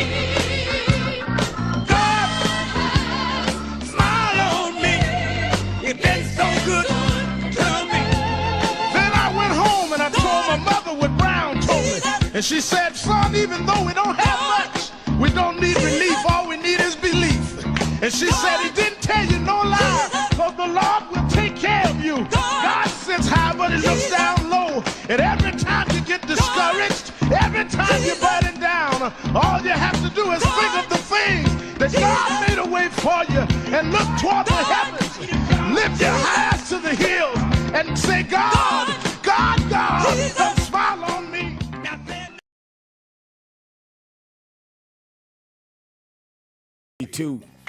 5797 1877 532 5797 twitter.com the Rev Al. Let's go to Michael, Fayetteville, Georgia. Michael. Hey, Rev. I'm glad you came back to me, but like I was saying, the thing as far as Camp Lejeune, they would not be hearing any cases this year because of Donald Trump firing all the JAG officers. Wow.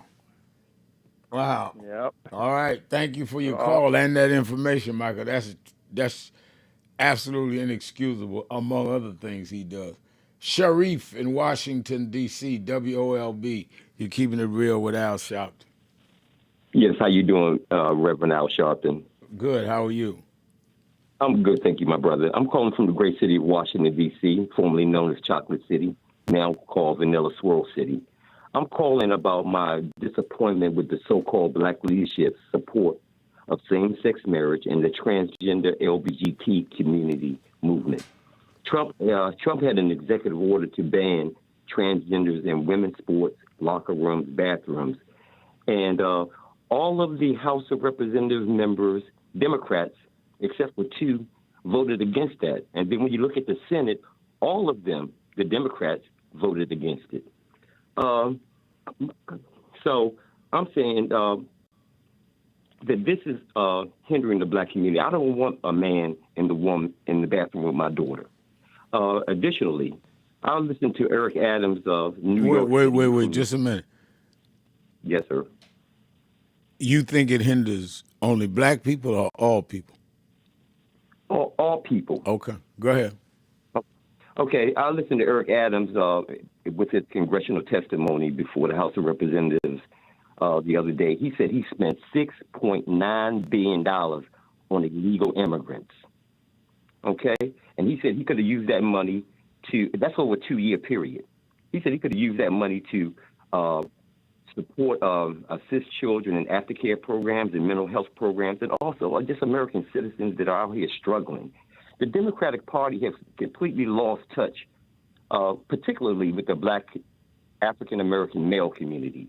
Well, then why didn't the African American male community vote against the Republican Party? Yeah, they do, because they've been completely hoodwinked, as Malcolm X Oh, would say. okay. So everybody that does support somebody that you disagree with is hoodwinked. But no, sir. wait a I'm minute, saying just a minute. But you can take a position, and people can listen to you as I'm listening to you, respect your point of view, whether I agree or not. But if I disagree, I'm hoodwinked. Maybe I just No, sir. disagree. You're a New Yorker, right? Let me ask you a question. Do you think that $6.9 billion over a 2-year period could have been spent better for helping First of America? all, I don't know that it was $6.9 billion. Second That's of what the all, mayor of New York well, that doesn't mean you said the mayor of New York said it. I don't know that he said it, and I don't know that that's true. I know the mayor of New York is in a jam and to say a lot of things to support President Trump. So first of all, I'm not going to confirm, because somebody go out of here and say Sharpton confirmed that. I do not know that it is the fact. That's one. Second of all, I'm going on his testimony. He's under and oath. I said to you, sir, there are a lot of people under oath that lie and or get it wrong, or you could be quoting him wrong. I don't know. But what I'm saying, just a minute. Okay, let's go on to the next caller. You can't. I let you say something. When I want to respond, you gonna talk my time and yours. That's not keeping it real. That's you just dominate. Everybody gonna be hoodwinked, but you gonna do all the talking. The thing I don't understand about the Trump followers is they don't want an exchange. They want to just talk, and we just supposed to shut up and listen. You asked me a question. That's why I started talking. You asked me, do I think the $6.9 billion could have been spent on something else? When I get ready to answer, you don't want my answer. And my answer is, I don't know that it was $6.9 billion. But whatever it was, Mr. Trump has said when he was in there, the first time he would solve the migrant problem, and this time he's done neither time. Now go ahead. Would you not agree that the influx of illegal immigrants has decreased? Yeah, under Joe Biden, they got lower than they were under Trump. That's correct. That's a fact. Okay. Can I ask you a few other questions? The Congressional Black Caucus voted against banning transgender men going into women's sports, women's restrooms, and women's locker rooms. You support that as a minister? Well, first of all, as a minister, I don't know that I haven't been in a bathroom with transgender. I don't go and inspect people when I go to the bathroom. So I think it's a whole red herring that the Republicans are trying to pull up. You don't know when you're at a public bathroom who's a transgender. It is an issue that is unrealistic. What do you want to do? Hire people to inspect people's genitals at bathroom doors? I mean, come on. Let's go to the next call. Are we going to sit around and you need to get a radio show if you want to. You done asked 4 questions I asked. Maybe you need a show if you want to ask the question. David, I mean, but, it amazes me how people let the right wing throw out something and we run on that. Would you go to the bathroom with transgender? I don't know that I haven't gone to the bathroom with transgender. Neither does anybody listening. So y'all want to hire people? I go to airports a lot. Do we want to hire everybody to every bathroom that you got to check your genitals to see who you are before you walk in? I mean, what are we talking about? Don't let these people divert you from basic stuff that everybody should have. That is a right to work, a right to take care of their family, a right to live, a right to make a living, right to vote. You run around in somebody's underwear. David in Baltimore, Maryland, WOLB. Yeah, thanks for taking my call today, Mr. Sharpton. I just want to talk about the State of the Union address the other night, and it was it was addressed to the Joint Congress. He can't do a State of the Union until next year. Right. Just want to talk about the Democrats not standing for this young man DJ Daniels, not standing for Jason Hartley, the guy that wait a minute, not standing for who? Not standing for DJ Daniels, the cancer victim. Who said the Democrats didn't stand? Well, I saw it right on TV. It's pretty obvious. I mean, I can see it with my 2 eyes. They were. No, they didn't stand for what Trump tried to say about that. They didn't disrespect the young man. I mean, where did you get that from? I mean, it was the truth. That was the truth. I saw it right on live TV. You can't. My eyes ain't lying to me, Mr. Sharpton. I saw it right on TV. You can't deny it. Mr. Trump made a statement that they disagreed with. They did not say that they disagreed. I get it. Hello? Wait a minute. Let's get one thing straight. All right. All of the Trump people that want to call, the caller before you and you, on this show, you're gonna talk, and then I'm gonna answer, and then you're gonna talk. If you're gonna talk over me, we go to the next call, and I won't talk over you. Can we get that straight? Cause I don't know what y'all doing right-wing TV, but y'all gonna right-wing radio, but you're gonna respect this show. So do we understand that? Now, that's good. They did not applaud what Trump was using the situation for his policy. They were not disrespecting the young man with cancer. In fact, they are the ones, the Black Caucus and among others, that are fighting to keep the affordable health care that helps people like that young man. Now go ahead, your turn.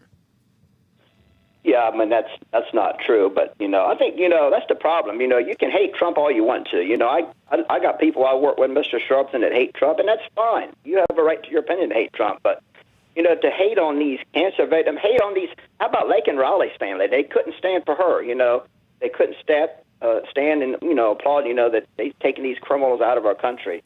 I mean, it's one thing to hate Trump, but if you hate America and you hate the people in it, that's why Democrats are soulless. They're out of touch with reality, Mr. Sharpton.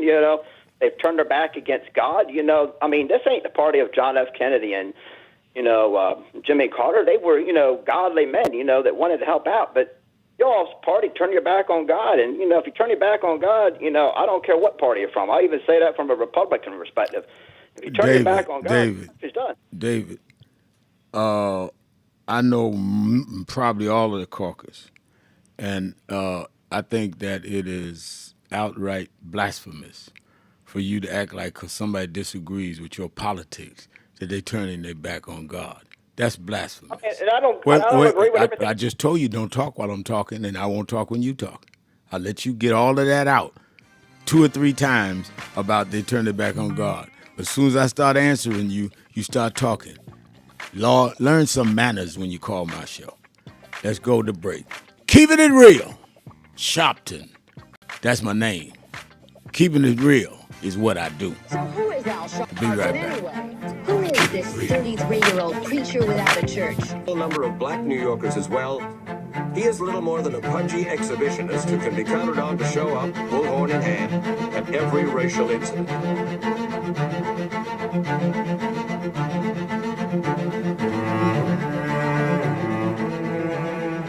I often quote Mark Twain saying, the 2 most important moments in life is the moment you are born and the moment you find out why you were born. I had a very troubling conversation the other day that prompted me to do this little video. Young man that I've known a while came to me and he was crushed. I mean, really crushed because people were criticizing his work. He's in the ministry, but he's also an actor. And he said he couldn't understand why people were jumping all over, criticizing him, trying to find scandalous and derogatory things about him. And I told him, I said, you're very young. You don't know the road I've traveled. They called me everything but a child of God. Racial discord, a blabbermouth, a loudmouth, too flamboyant, an agitator, a racist, I a race had to baiter. learn. Yeah, right. I was not defined by how others saw me. I was defined by how I saw myself and whether I was being true to myself. Some of you watching this don't like me. And it doesn't matter as long as I know what I'm doing. And I like me for being real. So I'm doing this video to say to you, whoever you are, and whatever you do, you may not be in ministry or social justice, none of this stuff, but don't live your life worried about opposition or people that don't like you. You can turn that around. Use me as an example. the same people that called me a scam artist, a con artist, a sellout, or racial hustler and all. I kept going, and the people I respected started respecting and publicly embracing my work. When Coretta Scott King, the widow of Dr. Martin Luther King Jr., had this to say about Al Sharpton. A leader who has protested injustice with a passionate, unrelenting commitment to nonviolent action in the spirit and tradition of Martin Luther King Jr. And I am talking about your leader, our leader, the Reverend Al Sharpton. The other thing that hasn't changed is the National Action Network's commitment to fight injustice and inequality here in New York City and across America. And that's not only a testament to Reverend Sharpton, it's a testament to all of you who are here tonight. First and foremost, to Reverend Sharpton. I saw him when he first came on the scene, and I have marveled at his tenacity, at the development of his intellect, and his devotion to our movement, and much he has contributed to the world we are experiencing. I am honored, and I must say that when I had my debate with Dr. King on the issue of the church and religion, he didn't warn me that after his departure, his space would be filled by another preacher, and that preacher would be Al Sharpton. All you want in life is people that matter to you to say you did all right. And more important, that you can look in the mirror and say you did all right. Thank you, Rev. Thanks for that introduction. Look, we've known each other for a long time. I'm grateful not only for your leadership and partnership, but quite frankly, more importantly, for your friendship. And thanks to all of you, members of our nation's most important civil rights organization. You have been, over all of your years, such an extraordinary leader. You are a voice of truth, a voice of conscience, a voice of practicality around what we must address and what we can do.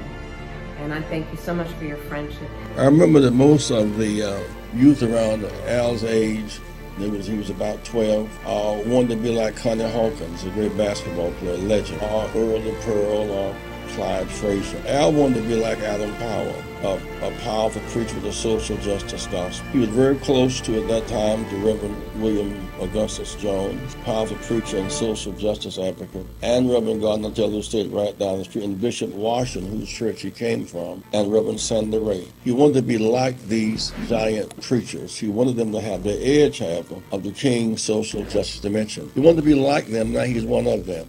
Perhaps taller than most of them because of the risks he has taken and the reward God has given him with his gift. I remember so well that I first escorted him to jail. He was around 13 years old, with the jail fighting the ANP. He was in the lineage of our struggle. He grew up in it. We didn't just see him on TV one night. He didn't happen. He came bottom up, not top down.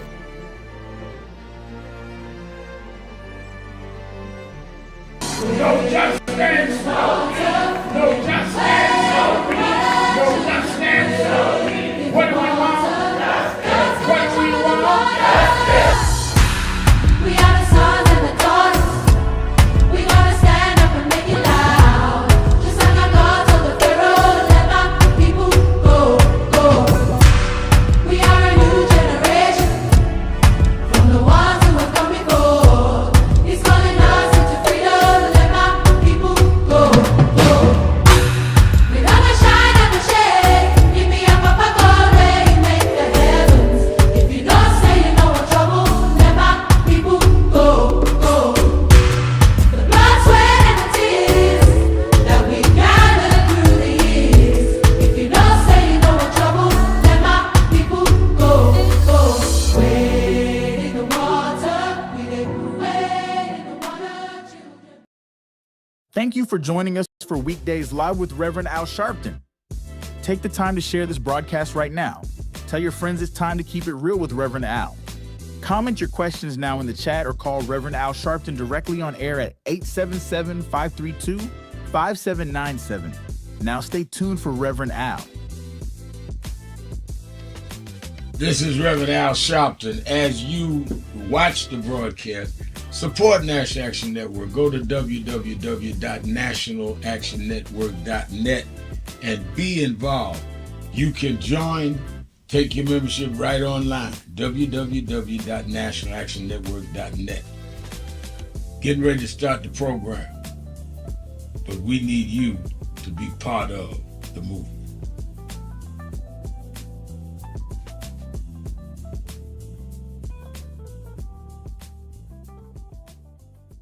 Work is required. And if we can't stand up now, you got a president in the White House that has said outright, I'm not going to have diversity. Outright said he's not going to deal with the question of racism. Outright said he's suspending anything that guarantees that we're going to deal with the question of racism. In fact, he said they are oppressing white folk. What Trump said. And you are not saying nothing. And you in the pulpit, well, every prophet in the Bible, everybody in the Bible prophesied and preached according to the time in which they live. There are no out of place prophets. There are none that God sends to discuss what happened or what's going to happen. He uses them to happen right there. Moses didn't preach about Abraham. He got the strength from the lineage of Abraham to lead the Exodus. What will they say about our story? What will they say about our generation? If when you have blatant racism, you two are afraid to stand up and call the truth out.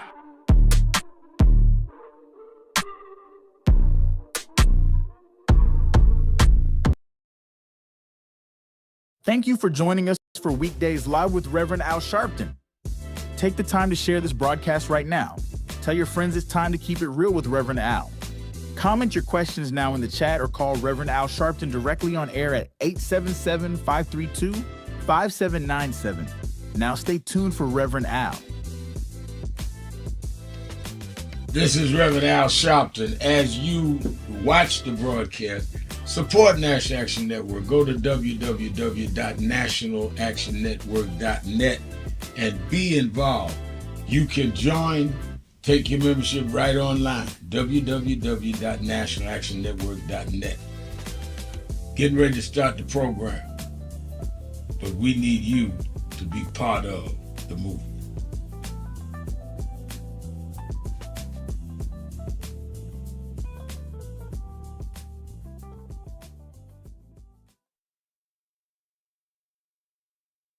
Because they became strange fruit. I have these tears in my eyes today, Reverend. Cause every generation of us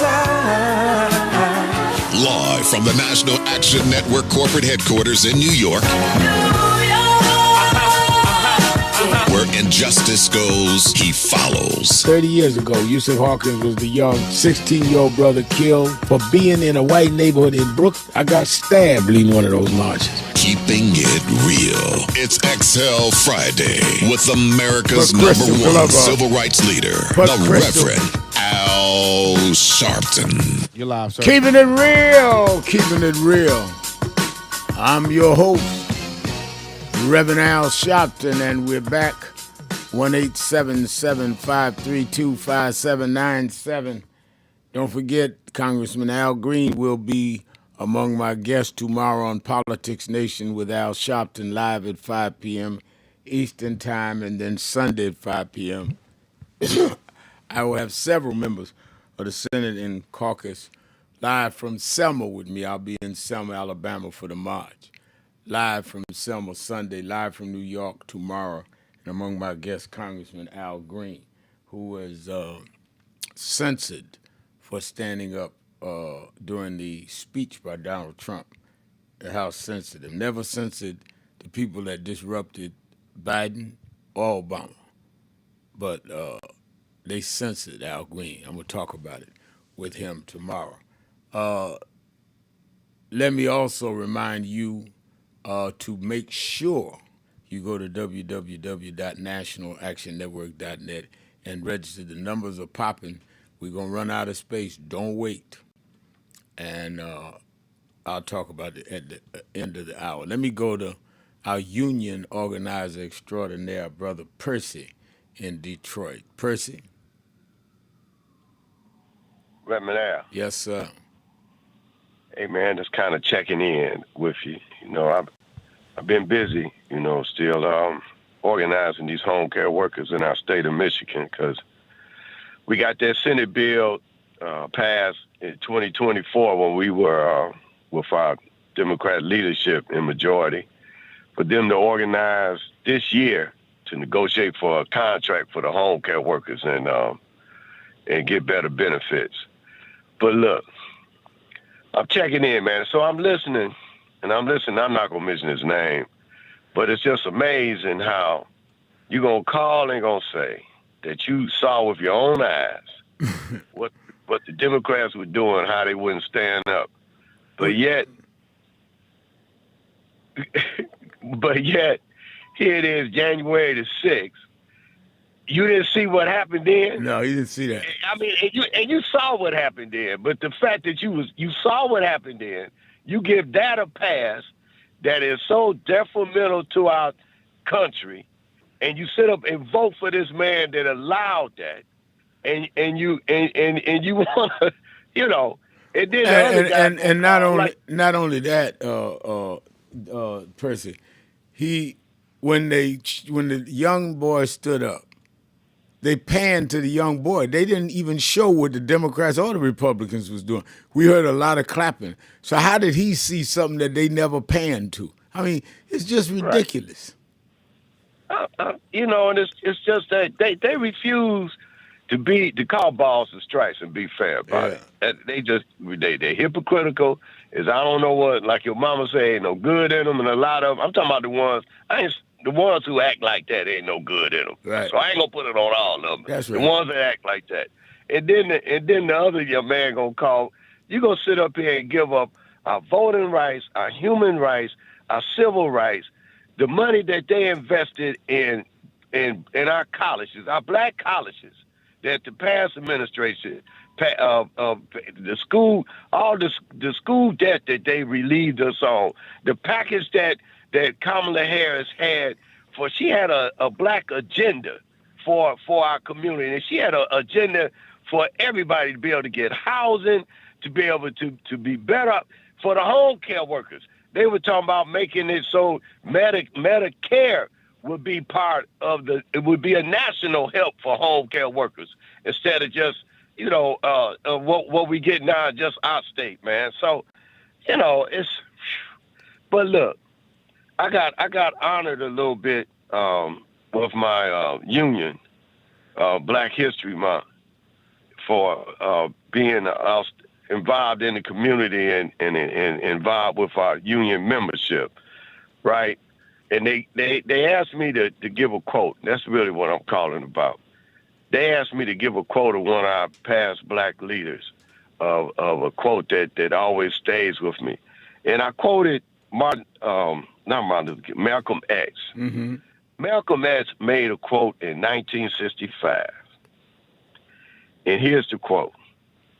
If we are not careful, the newspapers will have you hating the people who are being oppressed and loving the people who are doing the oppression. Yeah, I love that. Well, man, that's where we at right now, man. That's where we are right now. I love that. And this is a quote he said in 1965, man. And it's true today. Okay, let me bring it. True today, man. How's your wife, Percy? She coming, man. She coming on. She getting better. She's gonna be, getting some rehab all the way up to the end of April and stuff, man. Yeah. So, well, you staying in there. Thankfully. All right. Oh yeah. Let me bring in my co-host every week. The last hour of the show is the senior pastor of the historic King Solomon Baptist Church in Detroit and the head of the Michigan State Chapter and national expansion of the National Action Network, the Reverend Charles Williams II. How you doing, Reverend? Everything is good, Rev. It's always good to be with you, and certainly good to hear Brother Percy on the other side of the phone and all of those who have called in. Rev, I've heard many people have much conversation over the show about all of the work that's been going on. and all of what we have seen this week from Reverend Barber, who gave a speech this week and on Roland Martin, and then from Congressman Al Green, who stood up and got in the way and paused the speech in the State of the Union. And I was telling someone earlier, I said, Congressman Al Green, at least for the last 10 years that I know of, has been coming to the National Action Network National Convention. And he's been there on many occasions, whether he's been on panels or not, or whether he's been on panels. He has been there. I have met him there on several occasions. Why? Because he understand that his role is not just singularly focused on playing politics around policy, but his role is to stand up for black people as he's in that position and stand up for those who are disenfranchised. And so I would like to encourage folk to make a Al Green proposal, to take an Al Green stand and stand up for what's right by joining us as we prepare to organize ourselves. We've got to get into action, and we've got to get into action in a very coordinated way. But join us April 2nd through the 5th at the National Action Network National Convention in April at the Sheraton Times Square. If you haven't registered, and if you were on the fence or on the bubble, I'm not sure I'm going to register, I'm not sure I'm going to go, well, make that resolution today. When you seen Congressman Al Green stand up, Rev, he put a lot on the line. People think censor just means that they say you were wrong and put it in the record.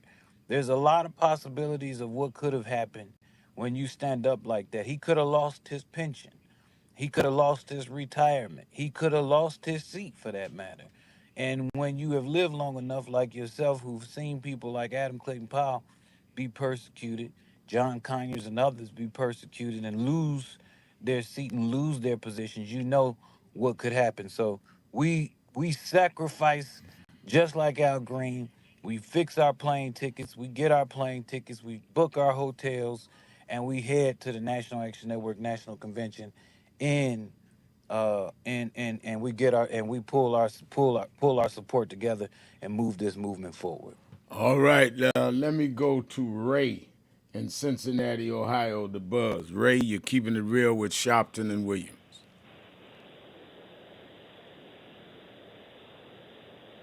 Is Ray there? I don't hear Ray. Let me go to Richard. Yeah, I'm here. I'm here, Rev. Okay, go ahead, Ray. Hey, how's it going, Rev? Everything's good. Good, Rev. These Democrats, these Republicans are coming out the woodwork today, Rev. But your boy, what's his name? Flavor Fave or something like that? A few callers back? Yeah. Yeah, Trump supporter. But I wonder if he realized that Trump wanted to execute 5 innocent black teens, knowing that they were innocent. Trump wouldn't even rent to blacks in the 70s. I wonder if Flav know that. And he called black countries a-hole countries. And so for those black Republicans who still vote for Trump, knowing that, I feel sorry for him, Rev. But let me say this. When you talk to Al Green on Saturday, can you tell him my boy Ray said, thank you for getting into some good trouble? Because that's what he did. Hey, Rev, have you ever heard the term squeaky wheel get the oil? Yep. He got more attention than the ones who did nothing. And the ones who did nothing, they almost like they were kind of embarrassed and ashamed to see what he did. More people had respect for Al Green than the ones who just sat there and done nothing. That's why I said, the squeaky wheel get the oil, Rev. And what he did, it was good trouble, according to John Lewis. When he said, hey, let's get into some good trouble, so he's probably more respected for what he did than the ones that done nothing, and just want to hold up a sign, which was fine too. But the one guy, Congressman, I think his name is Nagoose, the black guy that was right behind him. Yeah, he was almost like, hey, don't show my face. He was trying to hide his face, like I ain't in this, And that's what I'm pissed off about it. At some point, you got to stand up and get into some good trouble. And so that's my comment, Rev. Enjoy your weekend. Same to you. Let me go to Richard in Milwaukee, Wisconsin. Richard. Yes. First, let me say we have to get ready for these elections because we have an election here for the Supreme Court. Other elections, there's now a lot of people don't realize that there's elections before. They just think about to concentrate on the president's election. Right now, we got to concentrate on voting Democrat for the elections that's coming up. First off, even though I don't agree with everything the Democrats do or say, they're a lot better than what the Republicans are. And to me, the Republicans Party is like about 99.9% lost. Democrats, they got a few issues, but I'm voting Democrat. So I think they'll at least stabilize the country. Now, when is the election and what's up? Because that's important. To be honest, I got to check the dates and stuff myself. That's another thing. We have to be more on the dates and right. Yeah, well, get that to me so we can talk about it. Because they're having the mayoral election in New York, gubernatorial election in New Jersey. And yes, we've got the midterm next year, but we have some very important elections. And you're telling me we have some important elections there in Milwaukee, Wisconsin. We need to not go to sleep this year. Yes, and one other thing is that, like Elon Musk, to me, like and Trump, they both showed their hands. They've shown this how deep they would go, and that's to the bottom. Like Musk is not to sell this company because I can't see him being able to run Tesla and SpaceX after what he did, especially to the government workers. The only people that Trump deal with is Russia. I mean, he done pissed everybody off. Yeah. And offered white farmers in South Africa expedited citizenship. I mean, it don't get no more serious than that. Thank you for your call. Let's take a break. Be right back. Sharpton Williams. Be right back. Hi, this is Reverend Al Sharpton. Be ready for the National Action Network's National Convention, April 2nd through the 5th, 2025, in New York at the Sheraton. This year, and the 57th anniversary of the assassination of Dr. King, they're trying to take back everything he stood and died for. We convene every year in April to make sure they know that they killed the dreamer, not the dream. We have workshops on everything from business development to dealing with our legal needs, from police reform all the way to how we deal with sentencing, how we deal with immigration, how we deal with the arts and entertainment. We have big names that come every year, but don't come for the big names, come for the big plans and the big execution. Register now, because with this year, as we are under assault with DEI, under assault with ending the Civil Rights Division of the Justice Department, under assault with now consent decrees and all the neutralized. If there ever was a time that you should come to a National Action Network convention, now's the time. We don't need a lot of philosophizing. We don't need a lot of showing how smart you are. We need action. We plan action and then we go and do action. I'm looking for you. Go to www.nationalactionnetwork.net. We have no registration fee. You don't pay to register. Just get here and let's get it on. National Action Network Convention, April 2nd through the 5th. I'm going to look for you there.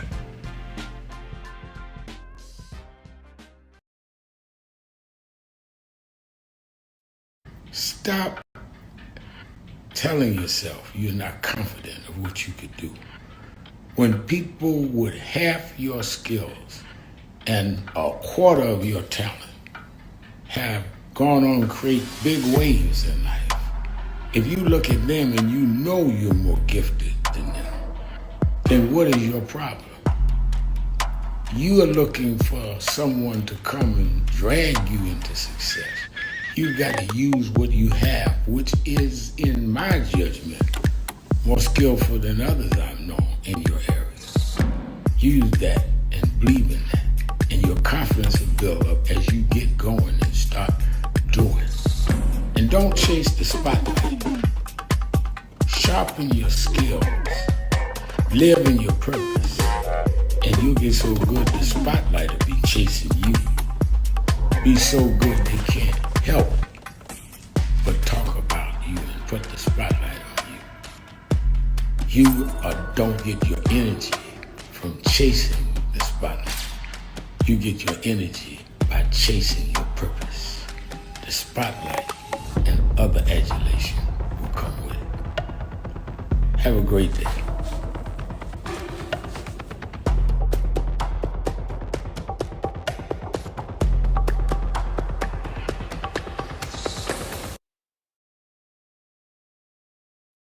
No justice, no justice, no justice. What do we want? What do we want? We are the sons and the daughters. We gotta stand up and make it loud. Just like our God told the Pharaoh, let my people go, go. We are a new generation from the ones who have come before. He's calling us into freedom. Let my people go, go. We never shy, never shake. Give me a papa God, make the heavens. If you don't say you know what trouble, let my people go, go. The blood, sweat, and the tears that we gathered through the years. If you don't say you know what trouble, let my people go, go. Wade in the water, we did wade in the water, children. One of the things that we're gonna deal with is this DEI and deal with how we target a company that has joined the anti-DEI movement. Now there are other efforts going on and I support them. I'm not against nobody doing whatever they think is right. But I know how to do a boycott. I'm not talking about, I support what a bishop is doing in Georgia, Reggie Jackson, and my friend and brother Jamal Bryant doing the 40-day don't buy. That's great. Somebody else is doing shutdown on the 28th. That's great. They put my name out there. I know about it, but I'm not against it. But what we must do is we're going to convene at the network convention where we have now a commission that we have started in NAN on King Day, that on 90 days later, which will be in the middle of our convention, we will give the report on a company that has a high level of consumer doubt that comes out of our community and a small margin of profit. We know then that we can take a real impact because he cannot have his margin of profit turn into a loss and sustain itself. The other thing we're going to do is we're going to announce we're going to buy some stock in some of these companies and go to the stockholders meeting. So all of y'all here today, I'm going to buy some shares and we go into the stockholders meeting and stand up in the meeting and say, how do you sell in our community, but you won't give contracts to our people. You won't hire our people.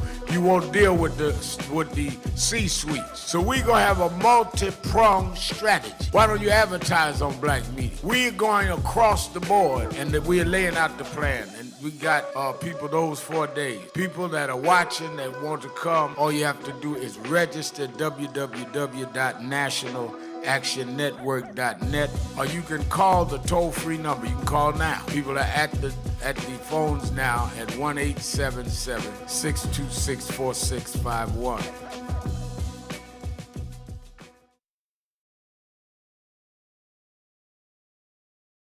Work is required. And if we can't stand up now, you got a president in the White House that has said outright, I'm not going to have diversity. Outright said he's not going to deal with the question of racism. Outright said he's suspending anything that guarantees that we're going to deal with the question of racism. In fact, he said they are oppressing white folk. What Trump said. And you are not saying nothing. And you in the pulpit, well, every prophet in the Bible, everybody in the Bible prophesied and preached according to the time in which they live. There are no out of place prophets. There are none that God sends to discuss what happened or what's going to happen.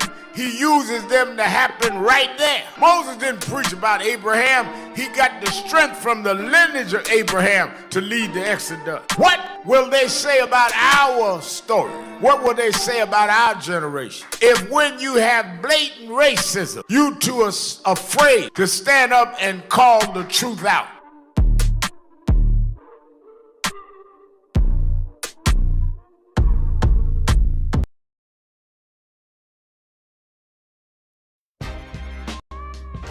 Hi, this is Reverend Al Sharpton. Be ready for the National Action Network's National Convention, April 2nd through the 5th, 2025, in New York at the Sheraton.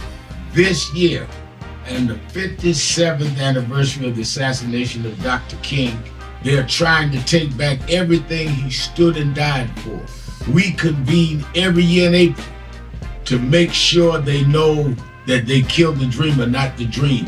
We have workshops on everything from business development to dealing with our legal needs, from police reform all the way to how we deal with sentencing, how we deal with immigration, how we deal with the arts and entertainment. We have big names that come every year, but don't come for the big names, come for the big plans and the big execution.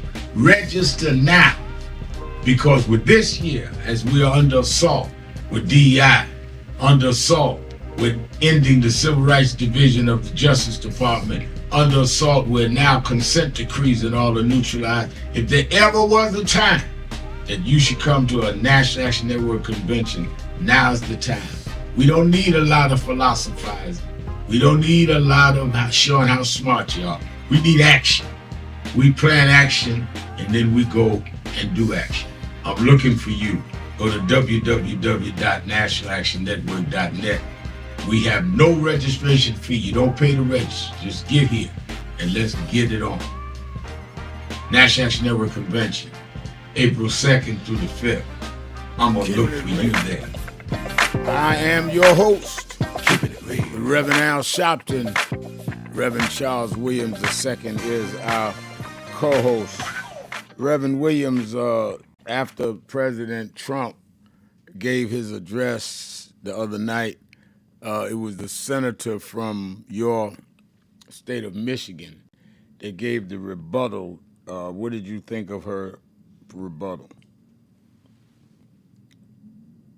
Well, Rev, I think that, moderation is important. And I get that a lot of the Democrats are trying to make sure that they don't get outside of the independent bubble and trying to make sure that they are inclusive of all of America. But I think the issue that we're going to face is that if the Democrats aren't loud, proud, and forceful about the agenda that's before us and about the importance of us naming exactly what's happening, naming it what it is.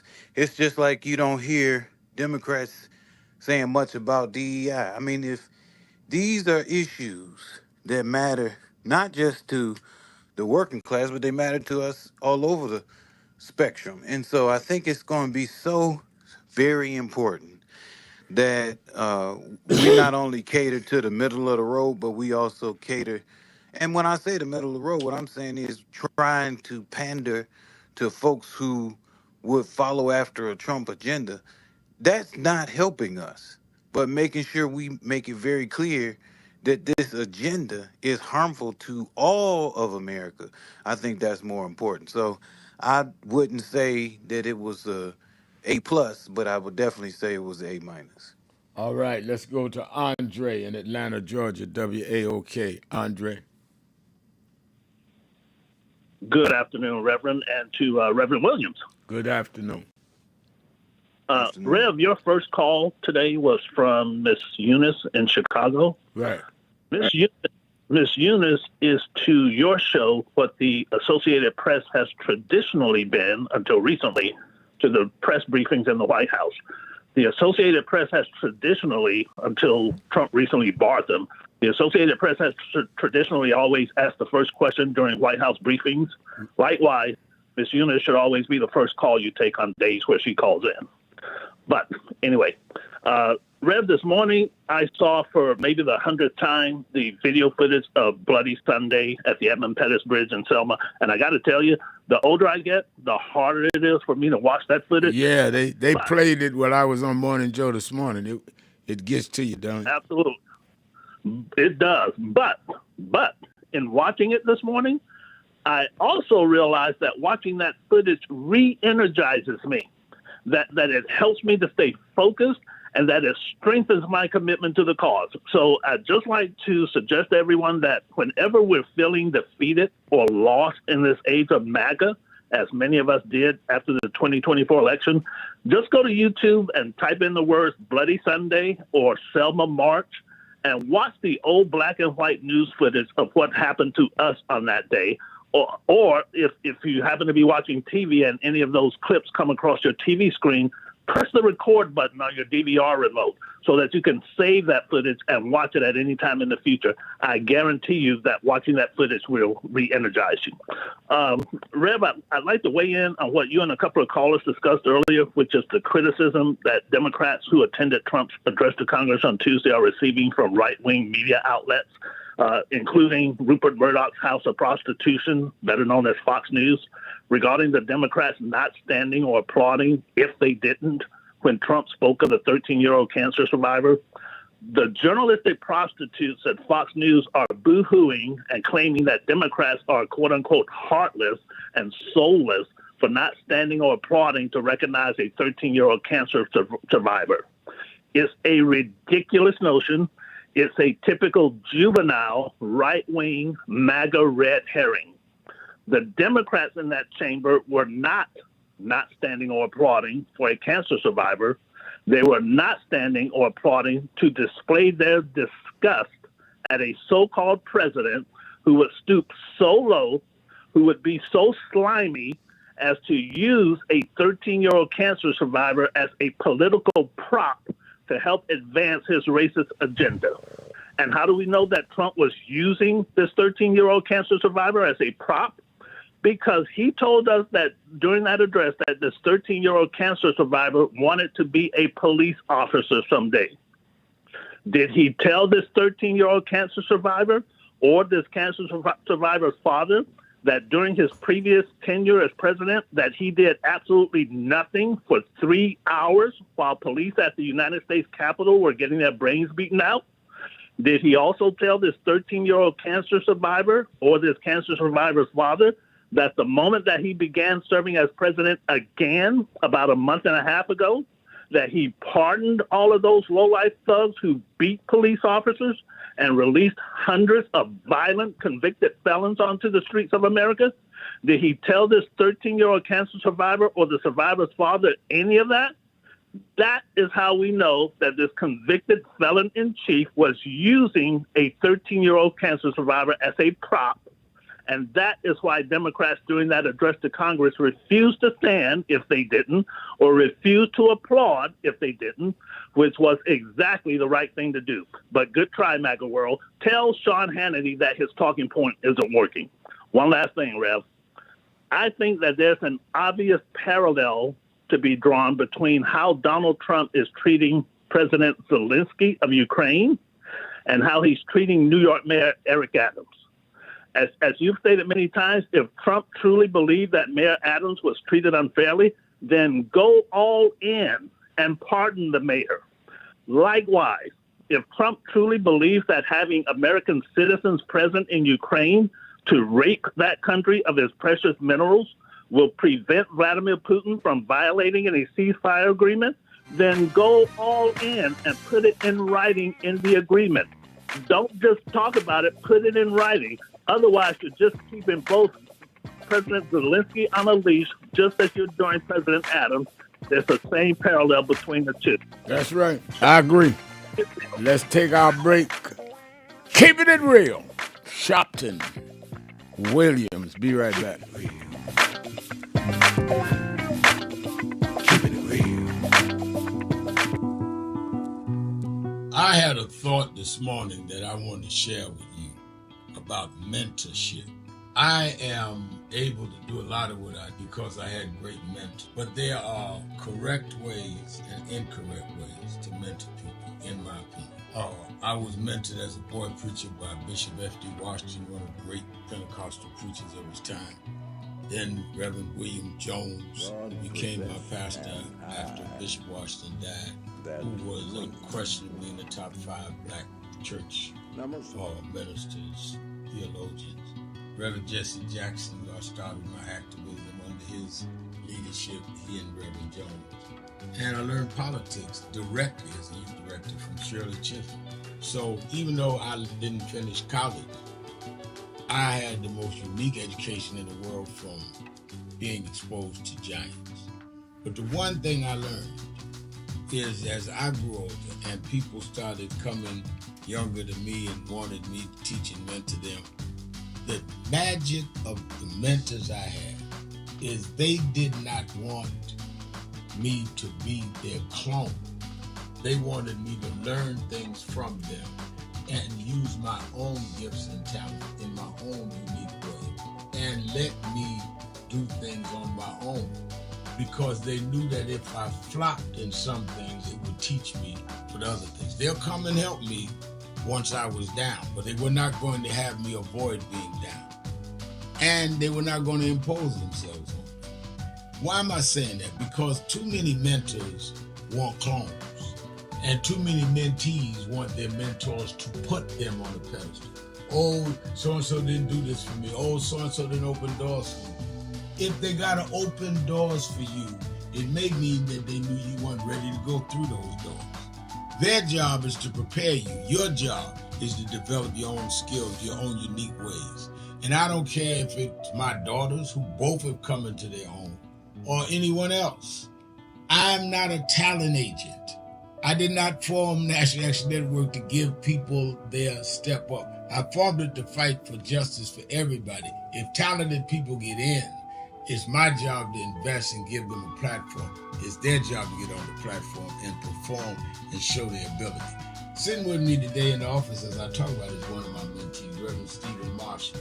Now, Stephen, you just came around us when you were how old? 11 years old. 11 years old.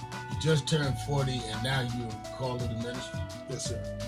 And what do you do in National Action Network? I help formulate policies, lead in various regions, but most importantly, I senior advisor to you on all things from social justice strategies, politics, intergovernmental affairs, you name it, community organizing, all of that stuff. And I could go through scores of others. My daughters started Huddle. They got Huddles now, which is for young people to meet once a week all over the country. I just saw the video from the Las Vegas National Action Network chapter.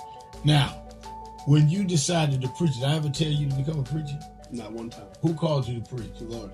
All right. And did I say go to this school or that school? No, sir. Did I open this door, that door? Did I tell you be ready when the doors open? Always be ready and prepared.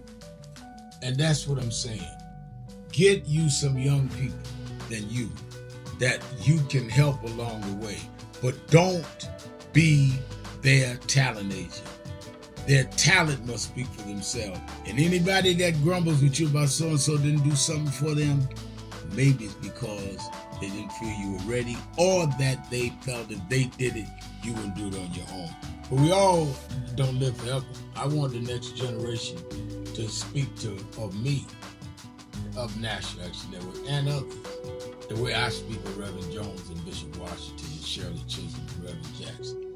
But I just don't want young people to feel that somebody ought to give them the reins of leadership or give them the reins of business or whatever it is you're in.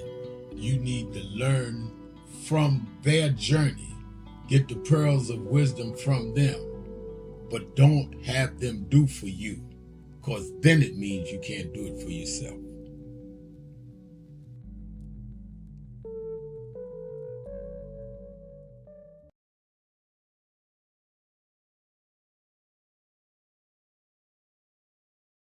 I've had a week with bookends of sadness for me.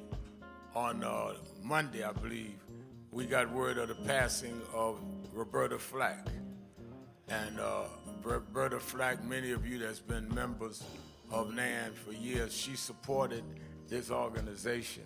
I first met Roberta Flack when I was about 12 years old. And I had just joined the Brooklyn chapter of Operation Breadbasket. And we had a rally at Bethany Baptist Church. And I was seated on the side in the front because was getting ready to make me youth director. And the national director of Breadbasket came that night, Reverend Jesse Jackson. And as he came in, he had this lady sitting next to me, and it was Roberta Flack. And I couldn't believe I was sitting there. He told, don't let nobody bother, tell us your sister. I said, everybody in Brooklyn know my sister. But we bonded from there on, and down through the years, she loved to tell Dominique and Ashley how she knew me when I was a little boy. She'd come and host Kathy's birthdays at Canaan. And it's one of the things that I really appreciated about her. She had her own way of doing music. And, you know, when you are self-confident, you don't have to imitate everybody else. You do things your way. And she did not try to do what other female R&B, they called it at that time. You gotta remember, she became big in the 70s. And the 70s rhythm and blues was hardcore. This is before rap. But she came with this smooth kind of soul that people thought at the record company, that's not gonna sell. And she made hits when it wasn't fashionable and could play a piano. Give a big hand to Roberta Flack.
I am your host, Reverend Al Sharpton. Reverend Charles Williams is our co-host.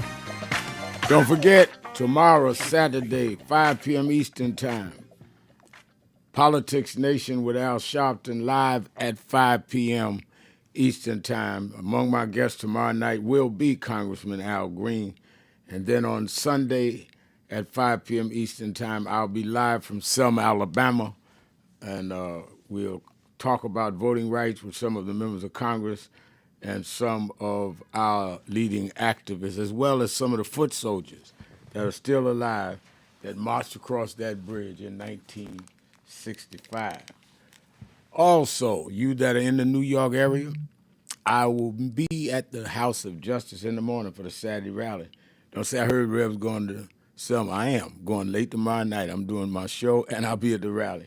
Meet me or beat me to the Saturday Action Rally at the House of Justice, 145th Street and Lenox Avenue in the village of Harlem. And then don't you let the weekend go by if you've not registered for the National Action Network Convention.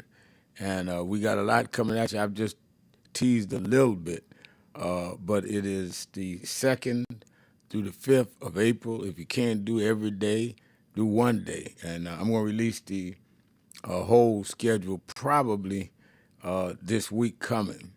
at the end of the week. But I can tell you that Stacey Abrams is one of the speakers, and Dr. Michael Eric Dyson, and we're honoring Patti LaBelle, and Attorney Ben Crump will lead one of the workshops, and Tatiana Ali from Fresh Prince of Bel-Air be at our women's luncheon. So I'm just giving you a teaser. A lot more coming, because it's substance. This ain't stargazing convention. This is substance. And we coming out of there with our national plan on DEI and boycotts and the like. So you need to be part of it. Dr. Williams, what's going on in Detroit National Action Network? You can join us tomorrow, 10 a.m.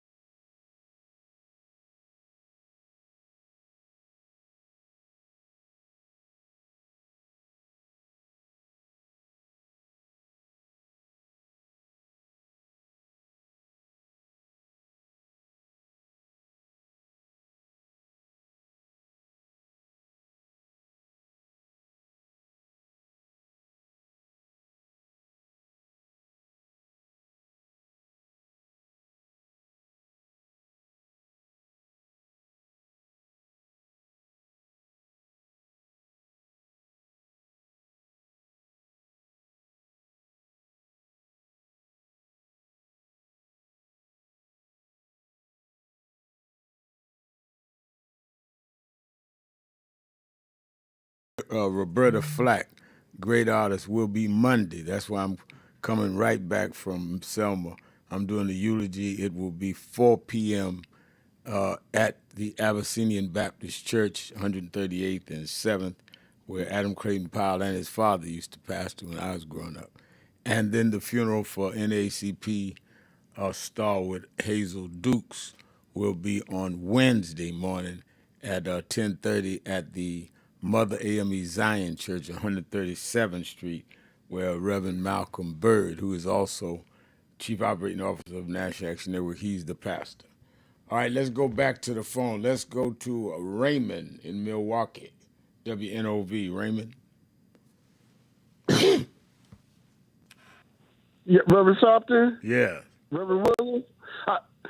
First of all, let me start by saying it's a plum pleasing pleasure as well as a privilege to speak to both of you. It's an honor. I'm just so excited to be on the phone with you. It's first time caller, long time listener.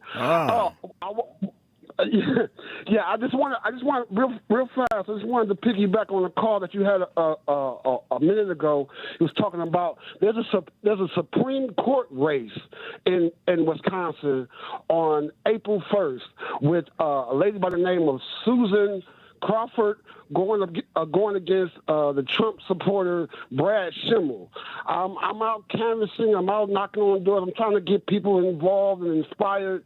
And I just wanted to let you guys know over your air, keep bringing this up. The people that listen in here in Milwaukee and throughout the state, that this race is vitally important, as you know, and just stay engaged, stay empowered, stay prayed up. I'm just so overjoyed to speak with you, Reverend. It's just you and Reverend Williams are such champions of our cause and in our communities, and I love you both dearly, and I thank you for taking my call. Thank you so much, and pray for me. And I got you, Raymond. I got you. Go and do that work. Get that judge in there. Thank you for your call. Let me go to Fred in Milwaukee, Wisconsin, WNOV. Fred. Hey, Reverend Al, how are you doing? Good. Hey, so a lot of people from Milwaukee already called about the state Supreme Court election, but my question or comment first, and then I have a couple of questions. My first comment, I was raised in church. My mother raised in the AME church. My grandmother was Pentecostal. And my understanding is God created the heaven and the earth. And so when these others talk about we turned our back on God, is there a border that God doesn't cross, like, the American-Mexican border or other countries where, it's like these comments they make and, Jesus washed the feet of his disciples. They show love, compassion for their fellow mankind. So that just irritates me when they make these comments to turn their back. No, they turned their back on humanity, treating people right, and doing the things of that. And then some of the things that people already comment, but I had a question. As far as the convention, for those that can't make it, one, is there going to be any live streaming of the speakers or a rebroadcast of the speakers? And then my second question, I'll let you go. Is there any future plan for regional conferences where they're closer, where people are able to make it? I can tell you that this year, because we're coming out boycotting the company, that is going to be some regional conferences and rallies. I'm going to tour about 10 states right after the conference through the summer. And in terms of, we will, after the convention, play some of the parts of the speeches, but not the whole convention, because for the people that came, it wouldn't be fair if they could have stayed home and watched the same thing. But we may give a clip or two of some of what happens at the convention. But thank you for your call. Let me go to one of the most extraordinary grassroots organizers in the country, the president of the Greater Cleveland Chapter National Action Network, Marcia McCoy. Marcia. Thank you so much, Reverend. For the record, if it weren't for civil rights, there would be no civil rights for people of color. I want to thank you very quickly for forging ahead to do the research and formulating a well-thought-out plan prior to any boycott. I want to hurry up and turn it over to the bishop, but we do have a primary, mayor, judge, city council coming up on September the 9th. Come on, Bishop. Dr. Al Sharpton. Yes, sir. Dr. Charles Williams. Yes, sir. Hold my mule, my brother. I got you, Reverend. It has taken this wannabe dictator Donald Trump less than 6 weeks to make America less great and almost irrelevant to national and international activity, with no concern to the economy, which he campaigned on. He only cares about himself and has no regrets and regards for the poor and the needy. This statistic liar fires tens of thousands of government workers, asserting corruption with no proof whatsoever. This notorious liar, along with his racist sidekick, Elon Musk, is doing more damage to democracy than we could ever possibly conceive. One of the multitudinous lies that he has articulated is that $100 million to Gaza for condoms to Hamas, no proof. He cuts medicine to children in impoverished nations because of a lie, no proof. His funding freeze, frenzy, has left thousands of low-income families at risk of losing their child care right here in America. With 40,000 civilians being killed today and 10 million having lost their homes, this Putin puppet lied about Russia invading Ukraine on February 24th. He did a switcheroo and tells the world that the Ukraine should never have started the war with Russia. He then tries to execute a peace deal with Ukraine President Zelensky by attempting to borrow money from their mineral wealth, but he ends the deal and ushers him out of his Oval Office. What a con man. When inundated with calls about his falsity, he then does another switcheroo. 7 days later, he does a reversal of his lie, admitting that Russia did invade Ukraine first. 10 days after being inaugurated, the devastating plane crash on the Potomac took 67 lives. But before the recovery, the investigation was complete. He said publicly that DEI, Presidents Obama and Biden and the Democrats' diversity programs were responsible for the crash. No proof, just racist propaganda. Andrew Jackson racist deal, who found traitors to the Union after the Civil War. This reprobate-in-chief pardoned the January 6th treasonous rioters of the Capitol building. This fabricator-in-chief said that the rioters were assaulted by our government. Liar. Andrew Jackson, who succeeded Abraham Lincoln, is now hanging in the Oval Office. Delgado Roosevelt has been taken down. Never has the United States been Sir, we gotta go. We gotta go. Gotta go. and with this wannabe dictator in the White House. Let us all come together. Bishop got to go. We got to go, Bishop. Thank you for your call. Thank you, Reverend Williams. Thank you, Marcia McCoy. Let me thank everybody that called in, listened in, you that called in and couldn't get through, but hung in there anyhow. Remember, whatever you do, wherever you go, however you feel, tell somebody, tell anybody, tell everybody. Reverend Al told you personally, keep it real. Keep it real. Whatever you do all weekend long, keep it real. I'll talk to you Monday.